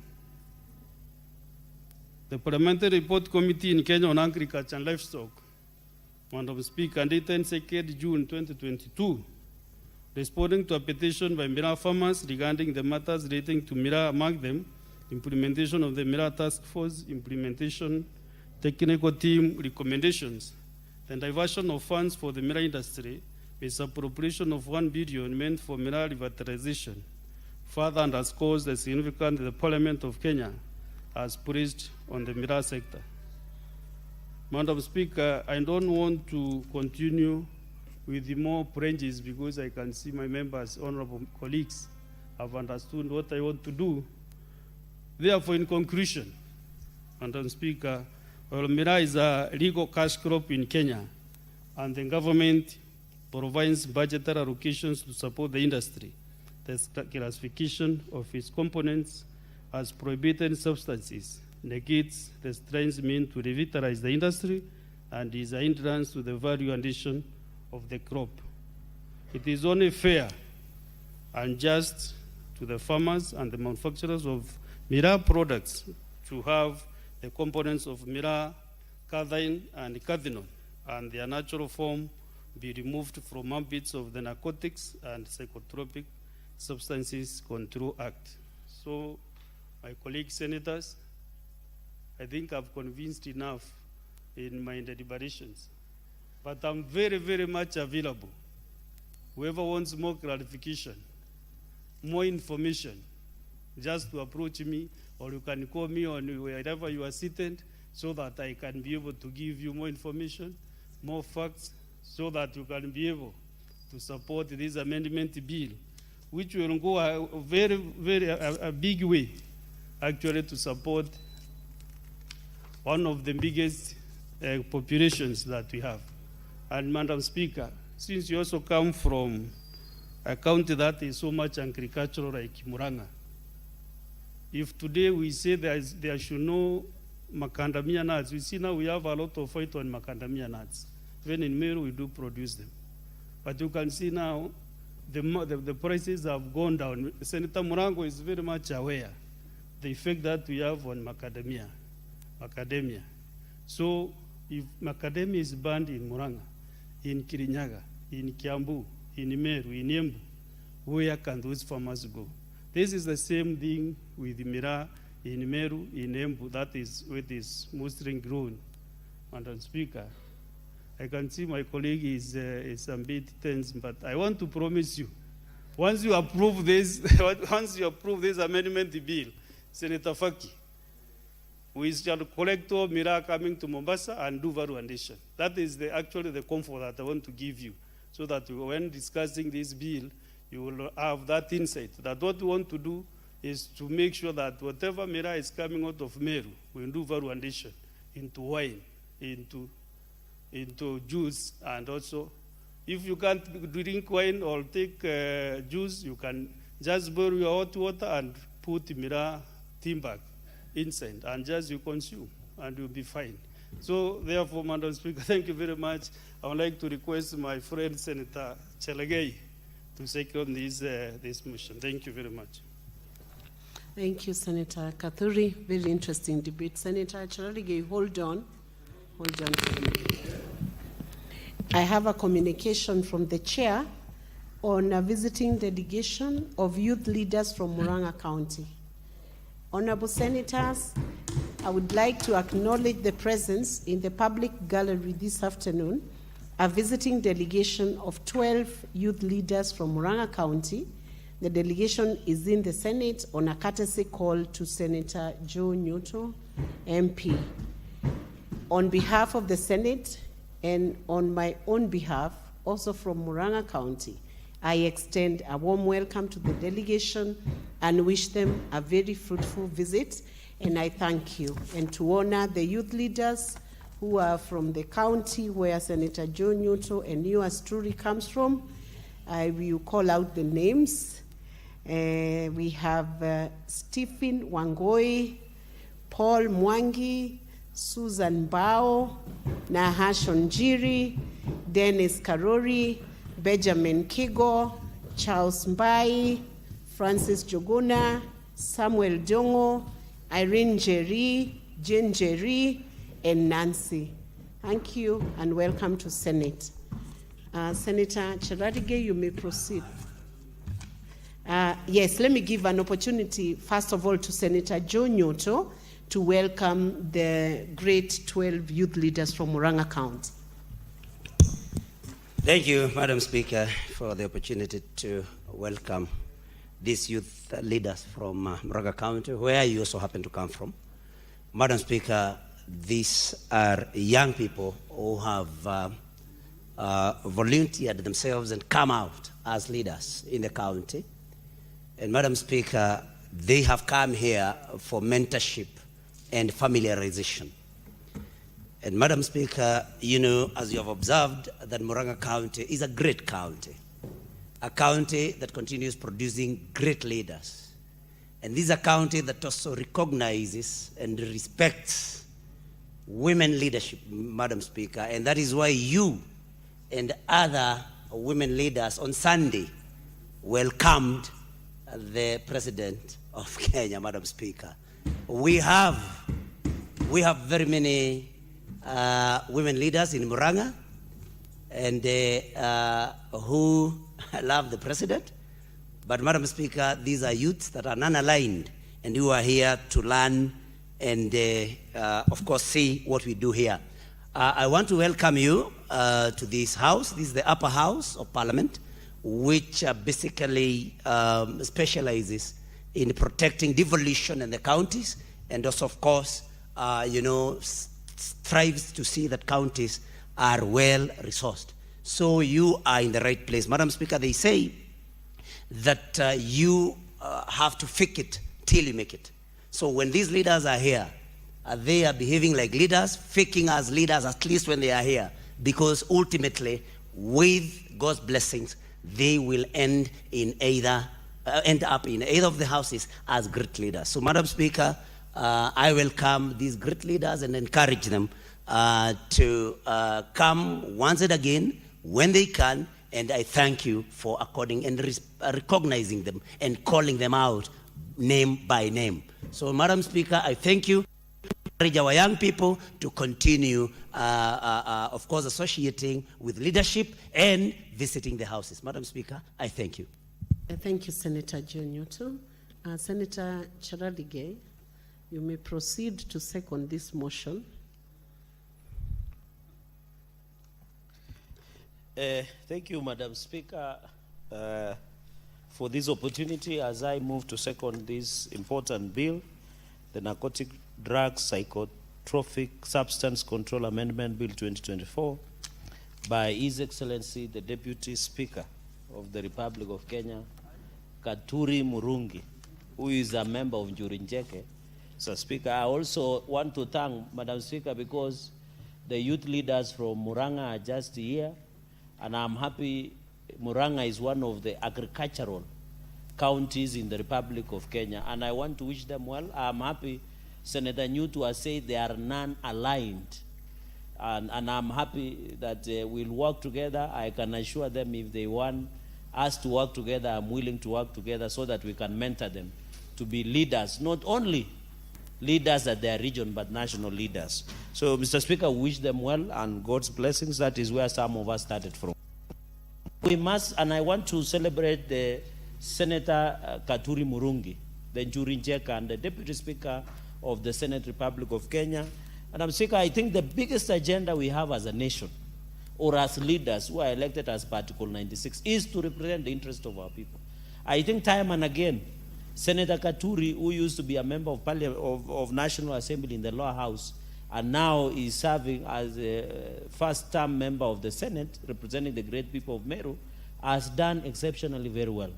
And I hope the people of Meru know that they have a representative, Mr. Speaker, Madam Speaker, because the last senator we served with did not have this passionometer, that the passion that Senator Katuri has for the people of Meru, Mr. Speaker. And I know the issue of Mira is so dear to the people of Meru. But I'm Speaker, we must defend Mira farmers, like rice farmers in Mwea, like maize farmers in Wazingishu and Nandi, like sugarcane farmers in Western Kenya, like coffee farmers in Murang'a, Kiambu, and even in Nandi and Bungoma, like milk farmers, Madam Speaker, in Nandi, and even in Embu, Madam Speaker. Even in Embu, where Mount Kenya East I know I'm not making a political statement, but where majorly miraa is grown is in Mount Kenya East, Madam Speaker. And therefore, I want to say that we must defend farmers of miraa the way we'll defend farmers of mnazi from coast in Mombasa, Madam Speaker. Even macadamia, Madam Speaker. And even must defend even the fish farmers in Homa Bay and fish farmers in Mombasa. We must bring equality so that when we speak, the Senate knows, Madam Speaker, that we are speaking on behalf of all the farmers, Madam Speaker, in the Republic of Kenya. So I want to thank and say and tell the miraa farmers who are watching this debate that the people of Nandi are supporting you 100% to ensure we protect and ensure miraa as a crop, as a cash crop, Madam Speaker, becomes one of their critical and livelihoods, Madam Speaker. You are aware 1.5 million livelihoods depend on miraa, Madam Speaker. So we are talking about almost a quarter of the population of this country. 1.4 million livelihoods. Majorly Meru, where my brother Mundiki comes from, Embu, has been very passionate about defending farmers on all from coffee now to miraa, or known as cat, Madam Speaker. So 1.4 million Kenyans depend on this crop. It's not a number, Madam Speaker. Even when you look at the numbers that we are talking about, 80% to 90% is consumed locally, Madam Speaker, of this miraa, which is very critical and very important, Madam Speaker. Madam Speaker, we harvest, and I want Senator Seki, not Senator Seki, Senator Faki. You know, Seki and Faki are not too far. That, Madam Speaker, we harvest 32,000 tons of miraa. That is what, 12 billion Kenya shillings, Madam Speaker. That's a lot of income generating, Madam Speaker. I know there could be resistance from some of our colleagues, maybe because of their religious beliefs, maybe because miraa was wrongly classified as a drug, Madam Speaker, that can lead to substance abuse. And I think this amendment, because I'll be very brief so that my colleagues can Madam Speaker, I know when you talk about psychotropic substance, it means it interferes with central nervous system. And therefore, when it was classified, miraa was wrongly classified. And now history has given us a chance to rewrite and stand with miraa farmers, Madam Speaker. I've told you we generate 12 billion yearly. Madam Speaker, 1 acre of miraa can generate over 1 million Kenyan shillings per year. Even us in farmers, and Senator Mandago will tell you, we don't generate 1 million in 1 acre of maize. In fact, I'm thinking, Senator Mandago, that we should start cultivating miraa in Nandi and Uasin Gishu. And we'll support Senator Katuri. Because if we are getting 1 million in an acre, as we are getting 40 bags at maximum of maize, time is 3,500. The people who attended maths lesson in the morning, I can see the chairperson of finance should tell me what is, Madam Speaker, 3,500 times 40 bucks. I don't know, maybe he can calculate for us. So if you're earning 1 million, it is very important, Madam Speaker. And as I know Senator Obungoma, Senator Wakoli is a maize farmer, Madam Speaker. Even miraa, that is why I'm saying we should shift to miraa. Because if you are getting 1 million per acre, as we are getting 140,000 for maize farmers, Madam Speaker, can you believe? We are doing badly, Madam Speaker, and therefore I want to appeal that let us pass this amendment, let us save miraa farmers. Madam Speaker, you know our greatest market is Somalia, Madam Speaker. We must protect those information. And I'm happy, Madam Speaker, as I continue to second, because I'll be very brief, that I'm happy even we should need to allow the miraa farmers to export beyond Somalia, in Eastern Central Africa, Madam Speaker, and even export overseas. And I want to celebrate His Excellency Dr. William Ruto, because today he had a chance to address the Tanzania Parliament, Madam Speaker. And I'm happy the two leaders, Senate Majority Leader and Minority Leader, accompanied the President in his address to Tanzania Parliament. And one of the key issues that the President raised, and is very critical, is how as East Africa community, we can remove tariff barriers in terms of business. And I want to challenge miraa farmers. Now that President William Ruto, President Samia Suluhu Hassan, President Museveni, President Kagame, the President and Eastern Central Africa, Madam Speaker, under EAC, now that tariff barriers have been removed, we need to amend this law as fast as 159 of Sabatian Sawe, allow Miraa farmers to export their Miraa even up to Tanzania, because we are looking at 80 million plus market, Madam Speaker. We are looking about 300 million plus market where Miraa farmers can sell their crop, Madam Speaker. And I want to thank His Excellency the President, because some people might take it casually that we have removed tariff barriers in terms of business in this country. And Madam Speaker, that visit was very critical so that in future we can ensure we remove. We are one people, Madam Speaker. You have Maasais in Kenya, there are Maasais in Tanzania. Madam Speaker, I was impressed. There is also a Kalenjin member of parliament in Tanzanian parliament, Madam Speaker. So there are many. Even Luos are in Kenya. The others are in Isibania, I think, in somewhere in Tanzania, Madam Speaker. And therefore, it is very important, Madam Speaker. The second and final point I wanted to make is that when we amend this act, Madam Speaker, we expect the anti-narcotic units to stop harassing Miraa farmers and also NACADA, Madam Speaker, the agency that fights against drug abuse in the country. Madam Speaker, Kenyans should understand the reason we want to amend and protect Miraa farmers is if this is still classified as a psychotropic substance. The punishment of a psychotropic substance, Madam Speaker, is 1 million or life imprisonment, Madam Speaker.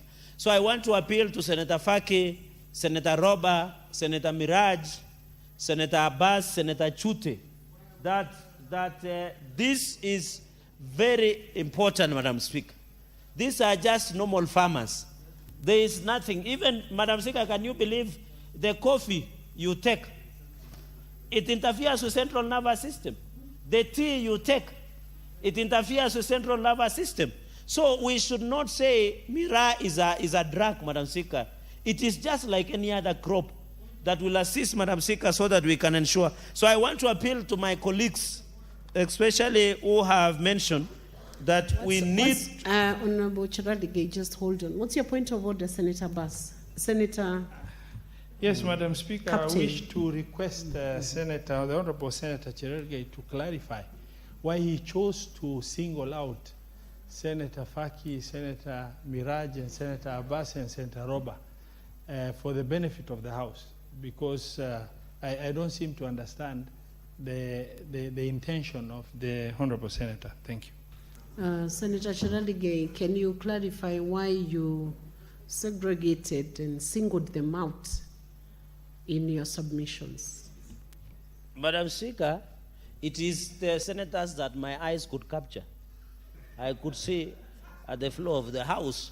Maybe I'll add the list: Senator Katuri, Senator Mundigi, Senator Mandago. Senator Cherargei, I have mentioned a number of them. Senator Cherargei, Yes. your eyes are encouraged to capture more senators so that they can feel the submissions are more inclusive. Okay, proceed and finish your deliberations. Madam Speaker, as by the standing order, I still have 1 hour, but I will just be brief. Madam Speaker, and I want to appeal to Senator Roba, my good friend and my big brother, and the party leader of UDM, that it was not in bad faith, it was in good faith, because we want people to know that we have a party leader in the House. And that is why I keep mentioning you, so that people are aware you are in the House, Madam Speaker, and your people appreciate that the role you are playing. Madam Speaker, and therefore on this issue of, as I conclude, Madam Speaker, the issue I just wanted to mention is that we want NACADA and anti-narcotics units so that they can stop harassing farmers, Miraa farmers, Madam Speaker. I want to appeal and call upon the President, I think under the Constitution, to just assent to this bill. It is in good faith and we'll do value addition. Senator Mundigi was telling me that, and I once attended with him an SC, and Senator Mundigi was teaching us that Miraa, we can do value addition. Senator Katuri has said, we make Miraa juice, Madam Speaker. In fact, I'm proposing, if we pass this bill, and I know we'll pass it, Madam Speaker, we'll pass this bill. We'll pass it. We should also, in our availability of drinks in Parliament, I'm proposing that we should include Miraa juice so that we can start taking, and Kenyans can take the lead, Madam Speaker, because it is not a psychotropic substance. No, Madam Speaker, can you protect me from Senator Roba? He's becoming I don't want to say unruly, but he's becoming Madam Speaker. So, juice, Madam Speaker, I'm proposing, and the first person who will assist us in testing that Mira juice will be led by the Deputy Speaker, Senator Mundigi, and yours truly. I'll be the third person, Madam Speaker. We will only consume water, soda, Mira juice, but other things are exceptional, Madam Speaker, and milk, of course. You know there's milk already in the menu of Parliament. So we need to expand the milk because it's very healthy.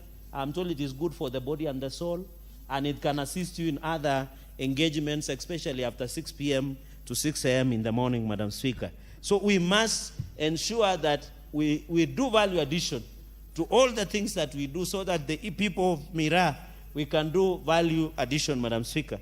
Madam Speaker, finally, we should amend the second schedule because cutting on and cutting in, there are things that exist in Mira, but according to because I talked to some doctors and I want to inform my colleagues that the interference of central nervous system is not as equal as an abuse of drug, substance, or alcohol, Madam Speaker. This is just like coffee. Let me use caffeine that we take.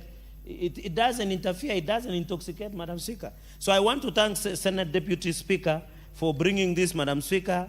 This bill is very important, and we know we want, Madam Speaker, I've said you, they will always, that we ensure, even if it means that we do medical and scientific regulations, Madam Speaker, we prevent and we ensure our 1.5, Madam Speaker, and if we remove today the 1.5 million livelihoods, we'll be very grateful. And I know, Madam Speaker, we can, when this enforcement, judicial discretion, over criminalization, resource needs, international obligations, and I've just given an East Africa, Madam Speaker. So we need to ensure that as a country, we must and should protect the farmers that we have in this country. Farmers, even I forgot to say, I know Senator Roba has been very uncomfortable through the Speaker. I forgot that we need also to protect camel farmers, just like Mira farmers. And that is why when they were that issue in Kwakimari, in Seikuru, we were very passionate that camel farmers should be protected. So as Senator Roba says, let's protect camel farmers. We are also saying protect Mira farmers. As Senator Mandago says, protect May farmers. We are saying protect Mira farmers. As Senator Mundigi says, protect Mira farmers. We are saying protect the fish in the auction by Senator Fake. So we must agree as a country, Madam Speaker, that we need to say that. Madam Speaker, with those very, very many remarks, I want to thank you, Madam Speaker. Somebody mentioned that Muranga has a lot of women leadership. And we are proud because the House of Mumbi, the Kikuyu nation are proud of you. And Nyumba, we are so proud, Madam Speaker, because on Sunday, we saw that women can be good hostesses of the president. We are so proud of you. I saw how elegant, graciously, beautiful you are dressed, holding on to the president.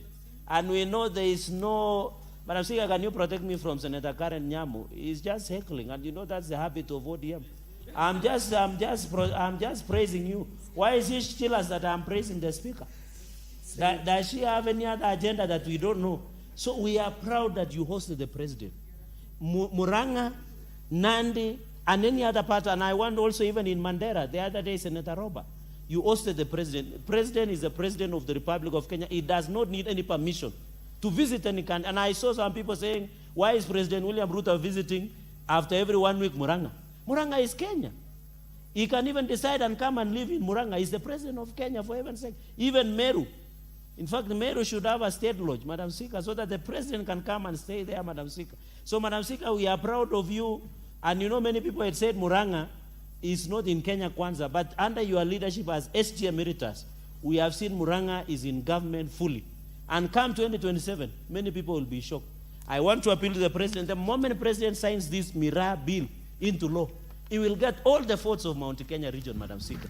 Madam Speaker, with those many remarks, allow me to second, and I thank you and allow the colleagues also to make a comments. I beg to second, and I thank you, Madam Speaker.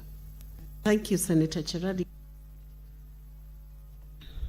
Always very interesting in your debates. Honorable Senators, I propose a question that the Narcotic, Drugs and Psychotropic Substance Control Amendment Bill, Senate Bills number 1 of 2024, be now read a second time. And before we proceed on to the next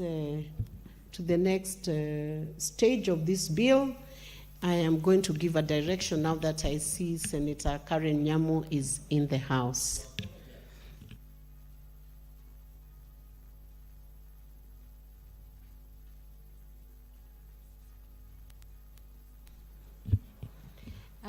Honorable Senators, as you may recall, earlier this afternoon, the Speaker issued a communication on disrespectful remarks by Senator Nyamu MP on a student under the school voluntary service scheme.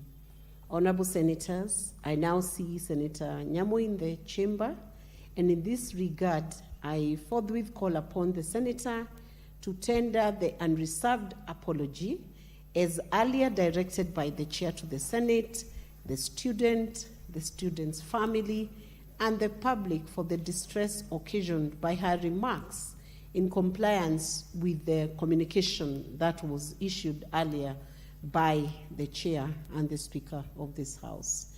Senator Nyamu, you now have the floor. You can move to the dispatch and recite the apology in the acceptable version.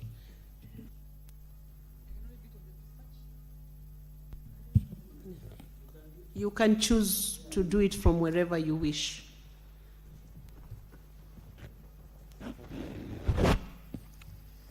Madam Speaker, this apology has been written for me to read, and parts of it constitute an admission to what I have been accused of, which cannot be further from the truth. But because I respect the procedures of this House and the consequences of not adhering, I will go ahead and read this apology. Senator, what's your issue, Senator Roba? Yes, Madam Speaker, the Honorable Senator, contrary to the guidance you've given, she has disowned the statement that is in her hand by saying it was written for her to read, and contrary to what she believes is right. It's very important that if consciously she is not giving an apology, that she does not address, the Senate, that she is under coercion to make a statement that doesn't belong to her. Thank you, Madam Speaker. Robert, what's your point of order, Senator Chiradige? Madam Speaker, I rise under Standing Order 122. If you heard Senator Nyamu, my good sister, she just said the apology or the apology statement she wants to make was written for her, and she agrees with partly or part of its statement, but she's saying admission of guilty on the aspect of what. Madam Speaker, I want to request, because maybe this is premature, but to appeal for Senator that Standing Order 122, a senator commits an act of grossly dishonest conduct if the senator defies a ruling or direction of the Speaker or chairperson of the committees. So is Senator Nyamu in order to defy your ruling that she goes expressingly and requests for an apology? Thank you, Senator Chiradige and Senator Roba, for raising those objections. Senator Nyamu, I want to guide you. The Speaker has given directions on the apology you are to tender to the Senate.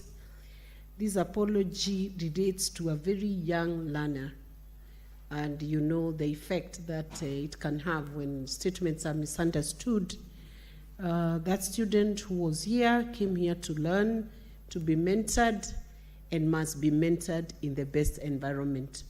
So once again, I give you a chance to tender an unqualified and reserved apology in the terms that are set out as I have guided you and as you were guided earlier by the substantive chair of the Senate. Who are you informing? Because there is no one on the floor.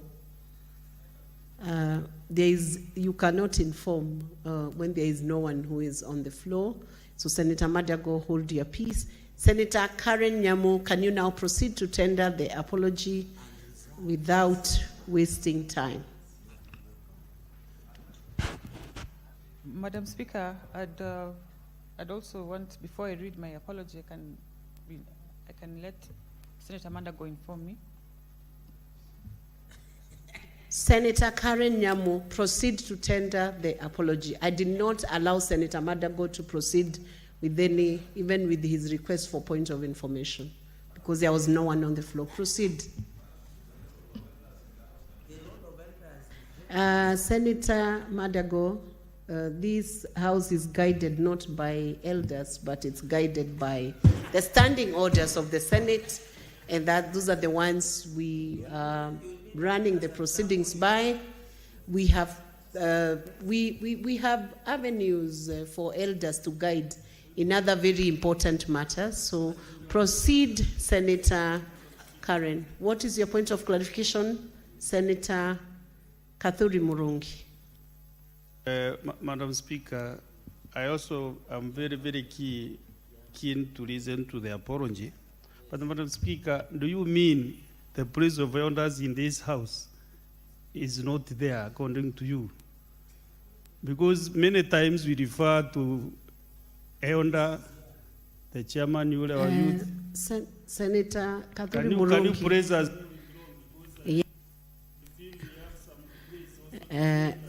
Yeah. Senator Kathuri Murungi, you mentor the other senators as ranking members of this house and as recognized by the standing order as ranking members. You do not mentor outside the framework of the standing orders. So I want to guide you. Elders have their own space. You can have your own space when you are outside the house. When you're having tea in the lounge, you can play the elder's role. But within Parliament, the framework for guiding the proceedings is within the standing orders. And that's the one we are using. The standing orders has not provided for elders, but has provided for ranking members. So we proceed on. You can do your role as an elder, and it's much needed. It's actually very much needed, but you do it within the right setting, not outside the setting. Otherwise, we'll have elders from one community bringing their rules, then another one from another community bringing their rules, and there will be a heavy conflict of which set of rules from which elders we should utilize to guide which senator. And with those remarks now, we are now proceeding. Senator Cherargei maintained. Senator Karen Nyamu, please proceed to tender the apology. Madam Speaker, I will go ahead and read my apology. Madam Speaker, I, Senator Karen Nyamu, MP, hereby tender my unreserved apology to the Senate, the student under the School Voluntary Service Scheme, the family of the student, and the public for the remarks I made on Wednesday, 25th March, 2026, 2027, while welcoming the student. I acknowledge that the utterances were inappropriate and fell short of the dignity, decorum, and respect expected of a state officer, particularly towards a young female learner who was in the speaker's gallery. I reaffirm my commitment to uphold the values and integrity of the Senate and to treat all persons, especially young people, engaging with Parliament with respect and courtesy they deserve. Madam Speaker, I will also go ahead to say that I was highly misunderstood. Senator Karen, very surprised. Senator Karen, just leave it at that. You may have your seat now.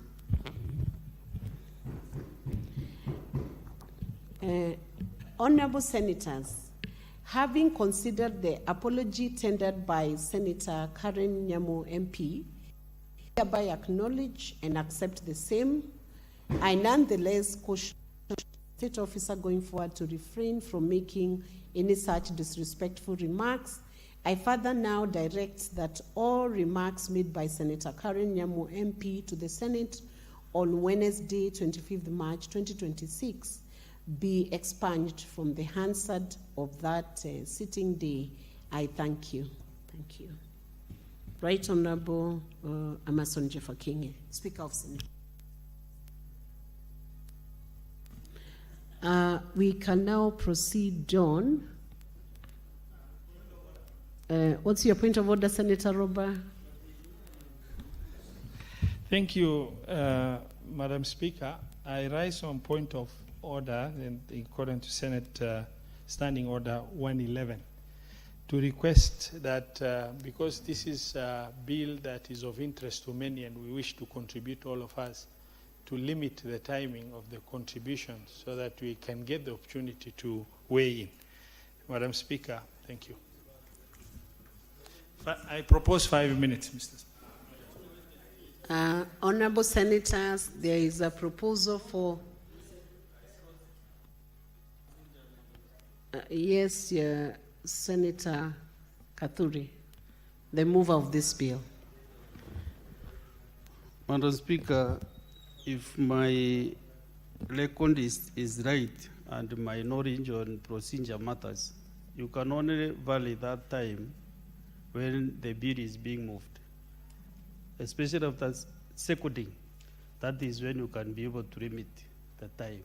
But when we are midway, from the one you call row house, I don't know whether the standing orders in the row house are different.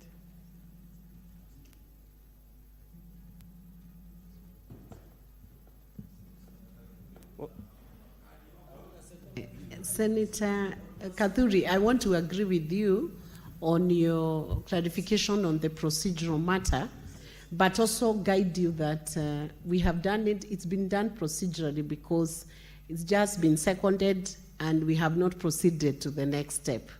He just seconded and then I read Senator Nyamu's case and matter. So we are in good order. The procedure is okay, and I'm happy that you agree that the procedure is in order. We have not agreed on the 5 minutes. Now we were going to discuss that aspect. So, Honorable Senators, there is a proposition that we limit debate so that everybody could, all senators could have an opportunity to contribute to the important bill. If we have consensus on the number of minutes, then we will proceed.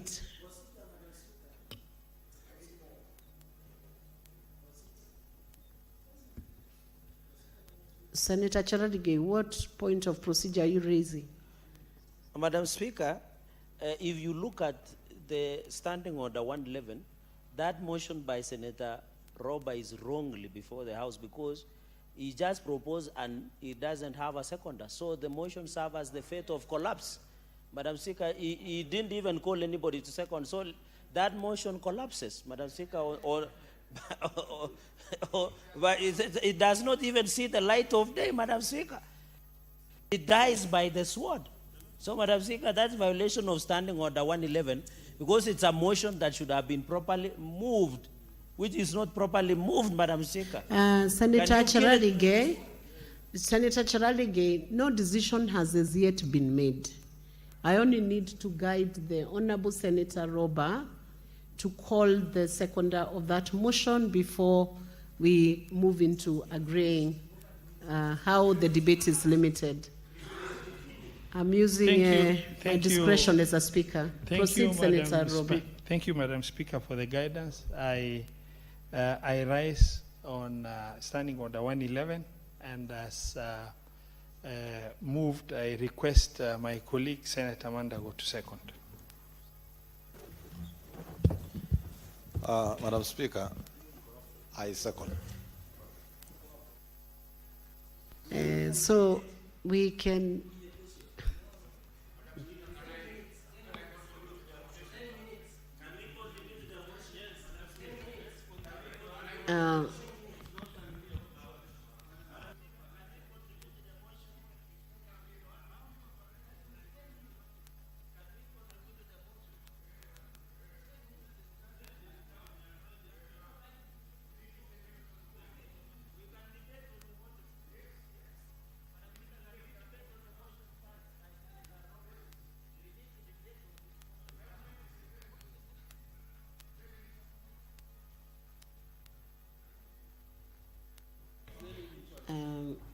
Honorable Senators, I put the question that the debate on the narcotic drugs and psychotropic substances control amendment bill, Senate Bills number 1 of 2024, be limited to 10 minutes.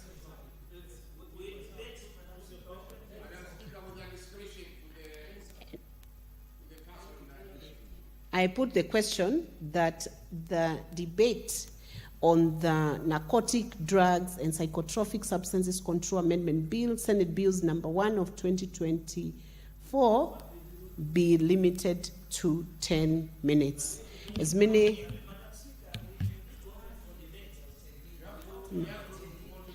If we are, you want to contribute to that motion?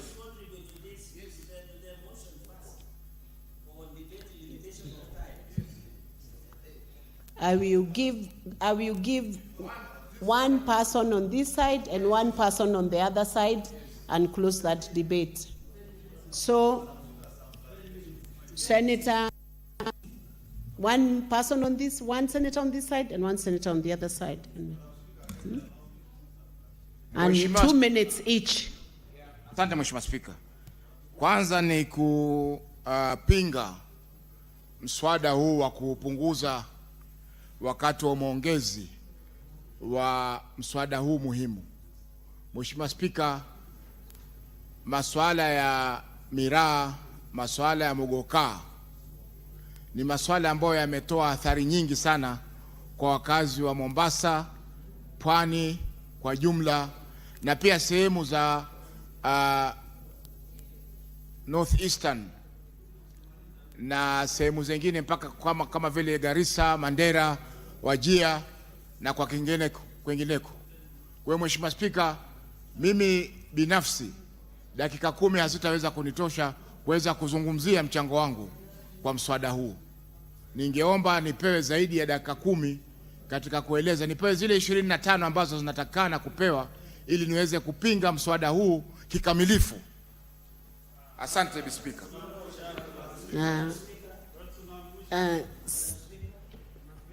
Senator Madago.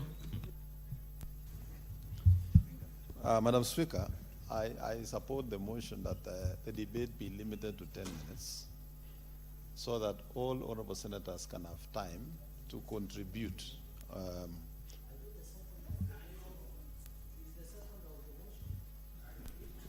Senator Madago, you cannot contribute to it because you're I'm alerted you seconded, so Senator Cherarigei takes your position.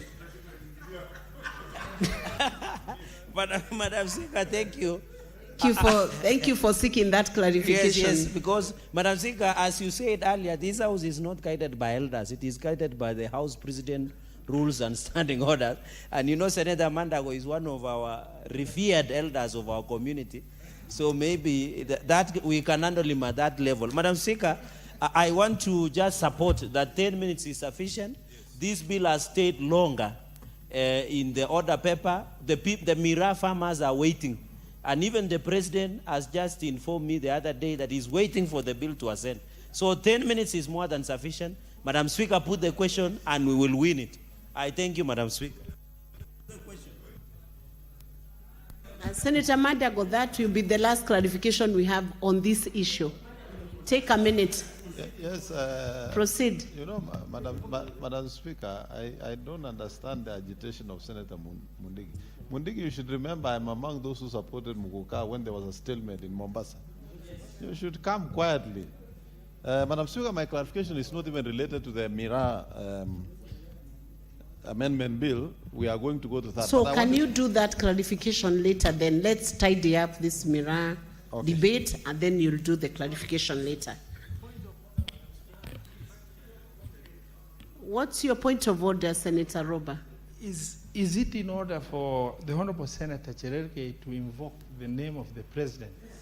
And in terms of him saying the President has spoken to him in an issue that we are debating in the House, Madam Speaker. Senator Cherarigei, don't go out of order to invoke the name of president. You may look like you are dropping names to intimidate other senators. So can you just put it within context when you are debating? So resume your seat because I'm putting the question now. No, sit down. I've just guided you. There you need guidance. Resume your seat, Senator Chirarige. Honorable Senators, I put the question that the debate, the Narcotics, Drugs and Psychotropic Substances Control Amendment Bill, Senate Bills number 1 of 2024, be limited to 10 minutes per senator. As many as are of that opinion say aye. Aye. As many as are of that contrary opinion say nay. The ayes have it. So, what was your point of clarification before we proceed to the debate now? Yes. Thank you very much, Madam Speaker. I just wanted to seek clarification. When you, Madam Speaker, you gave your ruling on the acceptance of the apology by Senator Nyamu. As you closed your remarks, you said Speaker Jefferson Kingi. I looked because members are not blind, and I know that the Speaker in the seat is Senator Veronica Maina. Senator Madago, thank you for seeking that clarification. Yes, the substantive Speaker of the House is Right Honorable Amazon Jeffa Kingi, so he tends to sign and papers tend to be produced under his name. But I confirm that the Speaker in control of the Senate chamber today, this afternoon, is none other but yours truly, Senator Veronica Maina, MP, Murang'a County. Thank you. Now, we are proceeding to contributions, to make contributions, to allow senators to make contributions to the motion that is on the floor of the House.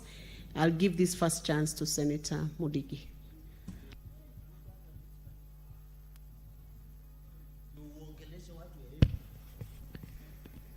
Asante Bispika kwa kunipa nafasi nichangie mjadala wa kuhusu mraa mgoka katika nchi yetu ya Kenya ambaye imeletwa na Senator wa Meru Mr. Kadhuri Murungi.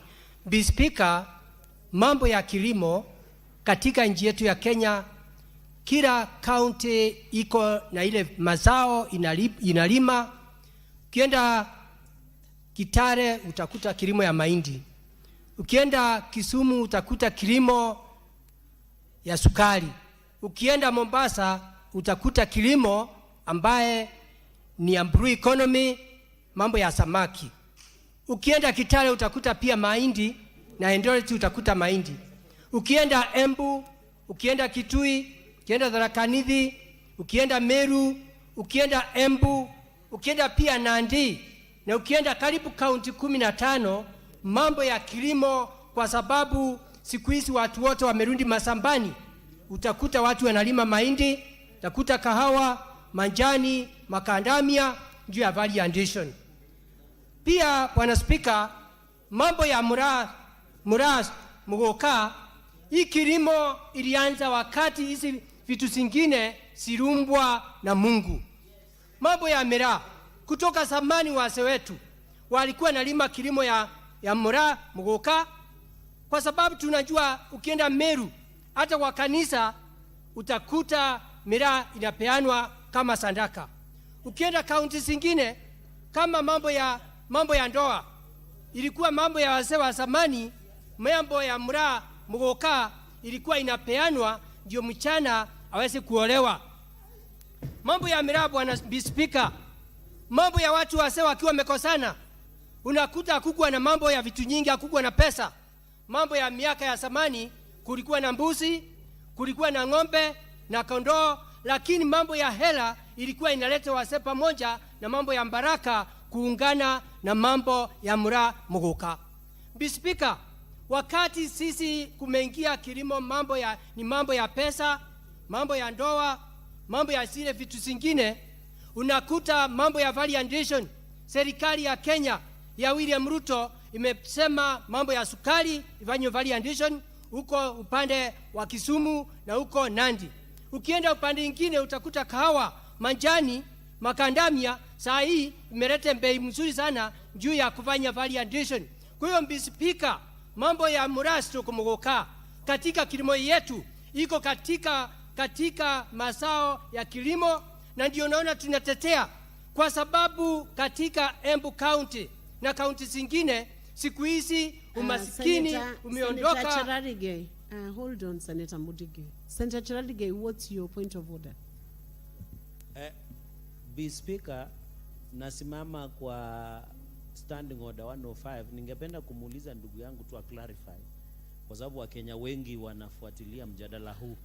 Choose the language you want to address the Senate with. Afafanue kanuni ya kudumu 105, afafanue tu aliposema kuwa miraa inatumika kama mahari katika kuoa. Inamaanisha ni miraa inatumika kwa kuposa msichana ama kutoa mahari, ama ni baadhi ya zawadi, ama ni mahari yenyewe? Ndio Wakenya waelewe. Nilitaka tu kwa heshima, si ati kumpinga, lakini afafanue hizi, kwa sababu sisi wote hatutoki jamii ya Waembu.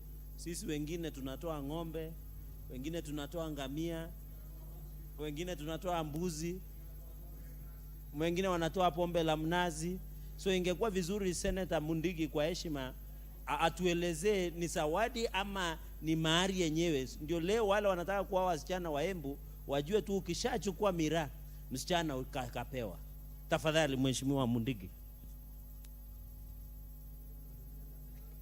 Asante Bwana Speaker. Mambo ya miraa vile nilikuwa nasema, wakati ya kukua na pesa, watu wanataka kuoa, watu wamekosana wakuja pamoja, kama vile unaenda kama Kisumu unakuta walikuwa anakaa pamoja wanaleta sukari. Ukienda sehemu nyingine ilikuwa ni kama mambo ya mahindi. Hiyo ndio ilikuwa inafanyika katika wa miaka ya zamani wakati hakukuwa na pesa. Na sasa hiyo kilimo wakati huu imegeuzwa ikawa ni mambo ya pesa, unapelekea mambo ya msichana na mambo ya mama ya msichana. Kwa hivyo hata kwa kanisa zamani kulikuwa inatolewa kama sandaka, siku hizi inatolewa kama sandaka na kama ni pesa. Kuna hoja ya nidhamu kutoka kwa Senator Manda, lakini naomba tafadhali tupunguze hizo hoja za nidhamu, zimekuwa nyingi ajabu. Mheshimiwa, allow me to change the language. Honorable Speaker, I just wanted to find out whether you are sitting there is not a conflict of interest, having been the mover of the motion and you want to preside over the decision of the House on this debate, Honorable Speaker.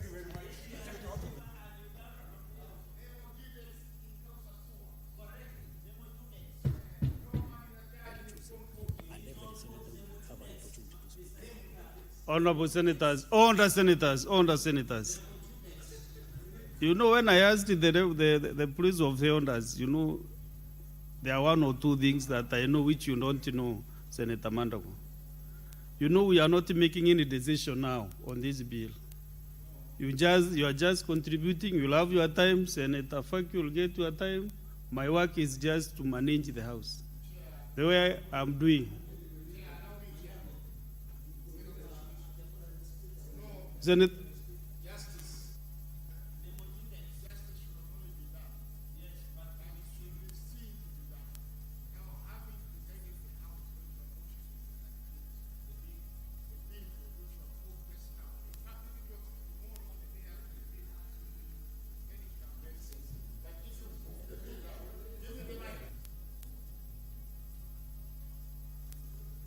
Yeah.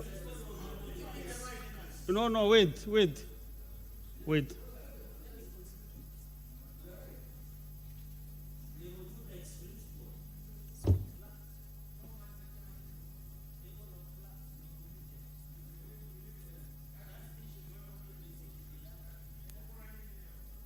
But listen, before even I make my decision, what you are requesting is procedural, has no basis in law and procedure. Well, Well, the chair is here, and this should be determined even in our standing orders. No, wait, why are you making, just sit down, have your seat.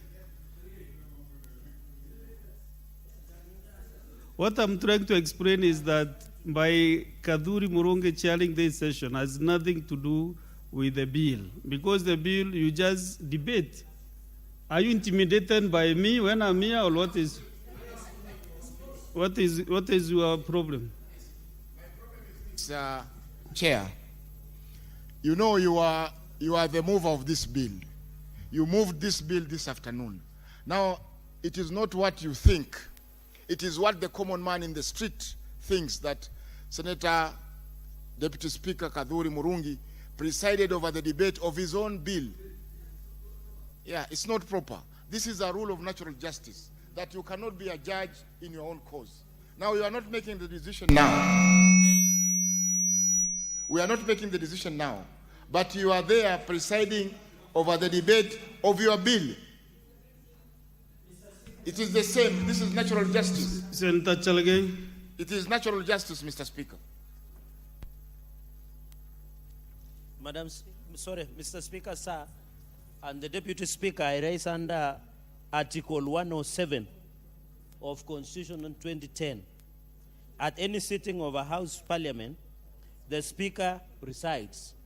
In the absence of the Speaker, the Deputy Speaker presides. And in the absence of the Speaker and the Deputy Speaker and other members of the House elected by the House preside. At a joint sitting of the Houses, of the Speaker of National shall preside, assisted by the Speaker of the Senate. Mr. Speaker, the reading of Article 107, you are the Deputy Speaker of the Republic of Kenya of the Senate.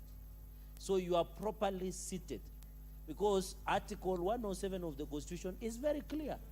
In fact, if our brothers rely on standing orders of the Senate, the President, and my brother who is a senior advocate in this country knows that the Constitution is... Can you take care of Senator Faki? Yes, Article 107. Article 107 talks about how Parliament should be presided. And Mr. Speaker, since you are the Deputy Speaker and the Speaker is not here, naturally, as per the Constitution, you are presiding over the House. And let me be on record. Under the Constitution, you don't lose your right as the elected Senator of Meru, because you are the Deputy Speaker, to move either a statement, a motion, or a bill. In fact, what Senator Faki is subjecting to you is contravening Article 7 on discrimination on your person as a member of and as an elected Senator of Meru, Mr. Speaker. So you are properly presiding over the House. Let Senator Faki, he will be given a chance to contribute. Why is he worried if he has better ideas than all of us, Madam Secretary? Mudigi, proceed and conclude your contribution. Bwana Speaker, yangu naomba tuweze kukaa pamoja kama Senate hii.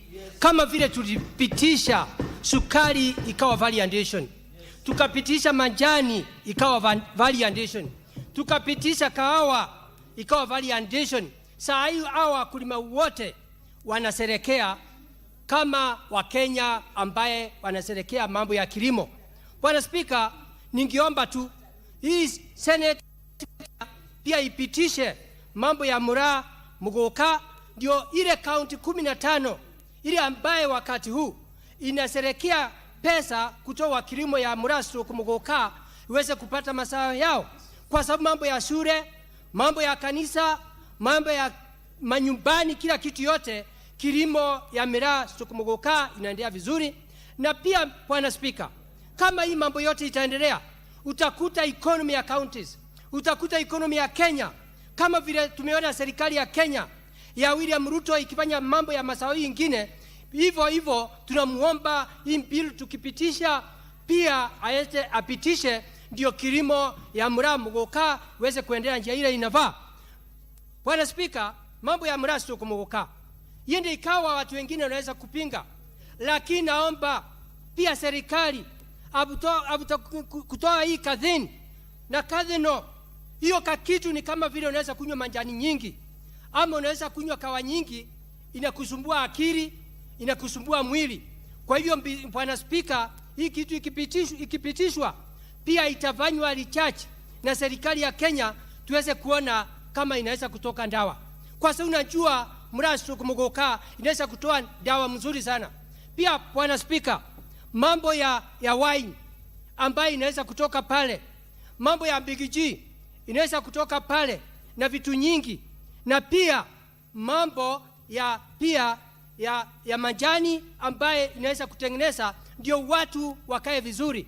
Na ninaomba Bwana Speaker, mambo mengi hiyo ikifanyika kama itapita, utakuta nchi yetu ya Kenya ile kaunti zote inalima hiyo mazao, itafaidika na njia ile inafaa. Kwa hivyo Bwana Speaker, watu wengi wanapinga, watu wengine wanapinga, lakini ni kama ukienda kule Mombasa, hatunjawahi kusema samaki ni mbaya. Tukienda kona zingine, hatunjaweza kusema njani mbaya. Kwa hiyo Bwana Speaker, mimi nikiwa Senator wa Embu County, naomba hizi county zote zinalima hii mazao. County 15 itaserekea na njia inafaa, na pia umaskini itakuwa imeondoka katika nyumbani mwao. Kwa hiyo Bwana Speaker, mimi nikiwa Senator wa Embu County naunga mkono. Nikimalizia, naomba tukipitisha mbona tu serikali kuu iweze kushimba dams na mboho na kila kona zote, ndio tuweze kupata maji ya kunyunyizia ile mmea, na pia serikali itavute pia soko huko nchi ya ng'ambo iwe value. Kwa hiyo Bwana Speaker, mimi nikiwa Senator wa Embu County, Daktari Mundigi, naunga mkono. Asante Bwana Speaker. Sasa tusikie alionayo Senator wa Mombasa, Senator Mwinyi Haji Faki. Asante Mheshimiwa Speaker, kwanza ni kusema kwamba mswada huu umekaa kwa muda mrefu na ni wazi kwamba ipo haja ya kumaliza mswada huu. Mheshimiwa Speaker, zao la miraa na mgokaa ni katika yale mazao ambayo yana ile kemikali ambayo inaitwa cathinone na cathine, ambazo kemikali hizi kulingana na Umoja wa Mataifa kuhusiana na masuala ya madawa zimewekwa katika ibara ya kwanza, yani schedule 1 katika sheria ya Umoja wa Mataifa inahusiana na masuala ya madawa ya kulevya, na katika nchi yetu ya Kenya imewekwa katika class C ya madawa ya kulevya. Kwa hivyo hizi kemikali mbili ambazo ziko katika mmea wa miraa na mmea wa mgokaa ni kemikali ambazo zimepigwa marufuku kimataifa kwa sababu zina madhara kwa wale watumizi wa madawa haya wa vitu hivi. Kwa hivyo hii cathine na cathinone ni sawa na ile ambayo iko katika zao la bangi, cannabis sativa. Bangi pia ina kemikali hizi. Kwa hivyo iwapo tutakuwa tunafungulia miraa na mgokaa ama kuondoa kemikali hizi mbili katika mambo ya madawa, ina maana kwamba bangi pia itakuwa imeingia katika uhalali. Tunaweza kuvuta bangi kwa sababu bangi pia ni mmea. Tukiangalia sehemu fulani za Mount Kenya bangi inakuzwa kwa wingi, lakini msituni kwa sababu ni zao ambalo limepigwa marufuku. Kwa hiyo Mheshimiwa Speaker, ni masikitiko kwamba nakada pamoja na polisi hawajaweza kuanza kushika watu kwa kukeuka sheria inahusiana na madawa ya kulevya, hususan zao la miraa na zao la mgokaa. Mheshimiwa Speaker, iwapo tutafungulia cathinone na cathine, kuna zile synthetic ambazo ni za kutengenezwa katika maabara na nyinginezo ambazo pia zina kemikali kama hizi, zitaweza pia kuruhusiwa kuingia katika nchi yetu. Hivyo basi itakuwa ni madawa ya kulevya ambayo yanatumiwa kwa urahisi na yatapatikana kiurahisi ili kuweza kudhuru afya za jamii zetu. Mheshimiwa Speaker, katika soko la kimataifa miraa mara nyingi inakwenda sehemu za Yemen na sehemu nyingine chache, lakini sehemu nyingi hata hapa Tanzania, Mheshimiwa Speaker, miraa imepigwa marufuku. Ukishikwa na miraa Tanzania ni kama ambaye umeshikwa na madawa makubwa ya kuleva kama hapa tunayotumia zile cocaine na nyinginezo, na unaweza kufungwa maisha katika nchi ya Tanzania. Ukenda Uganda pia, Mheshimiwa Spika, miraa imepigwa marufuku. Kwa hiyo Mheshimiwa Spika, sio Kenya peke yake, ni Kenya peke yake ambayo inaruhusu ukuzaji na uuzaji wa miraa, lakini kimataifa sehemu nyingi miraa imepigwa marufuku, na ukifika sehemu nyingine Mheshimiwa Spika, waweza kuhukumiwa kifo kwa sababu ya zao hili ambalo utakuwa umelibeba. Mheshimiwa Spika, zao hili likiruhusiwa kama linavyoruhusiwa sasa, ni kwamba tunaingiliana na ile hali ya afya ya akili kwa watu wengi. Katika hii kemikali ya cathepsin na cathonin kuna ile inaitwa dopamine, ambayo dopamine ikichanganyika na serotonin, hizo zote ni kemikali ambazo ziko katika mwili wa binadamu, zinapatikana katika cathepsin na cathonin. Zikichanganyika Mheshimiwa Spika, zinaleta madhara ya akili. Madhara ya akili kwa sababu cathonin inaongeza uzalishaji wa serotonin katika mwili, na dopamine pia Mheshimiwa Spika inatokamana na hii cathonin, ambayo hizo mbili zikishikana Mheshimiwa Spika, maradhi ya akili yanakuja moja kwa moja. Kwa hiyo Mheshimiwa Spika, iwapo tutakubali mswada huu, ni kuwa tunahalalisha ulanguzi pia na vile vile matumizi ya madawa ya kulevya ambayo yatakuwa na athari kubwa kwa jamii zetu na nchi zetu. Mheshimiwa Spika,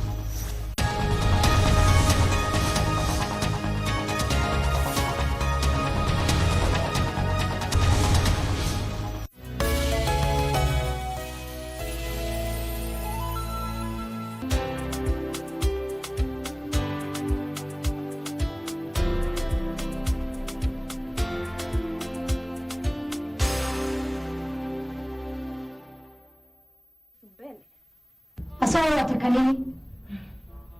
Acha nikwambie Lizena. Wakati wako umeisha, na wakati wangu. Nasikia?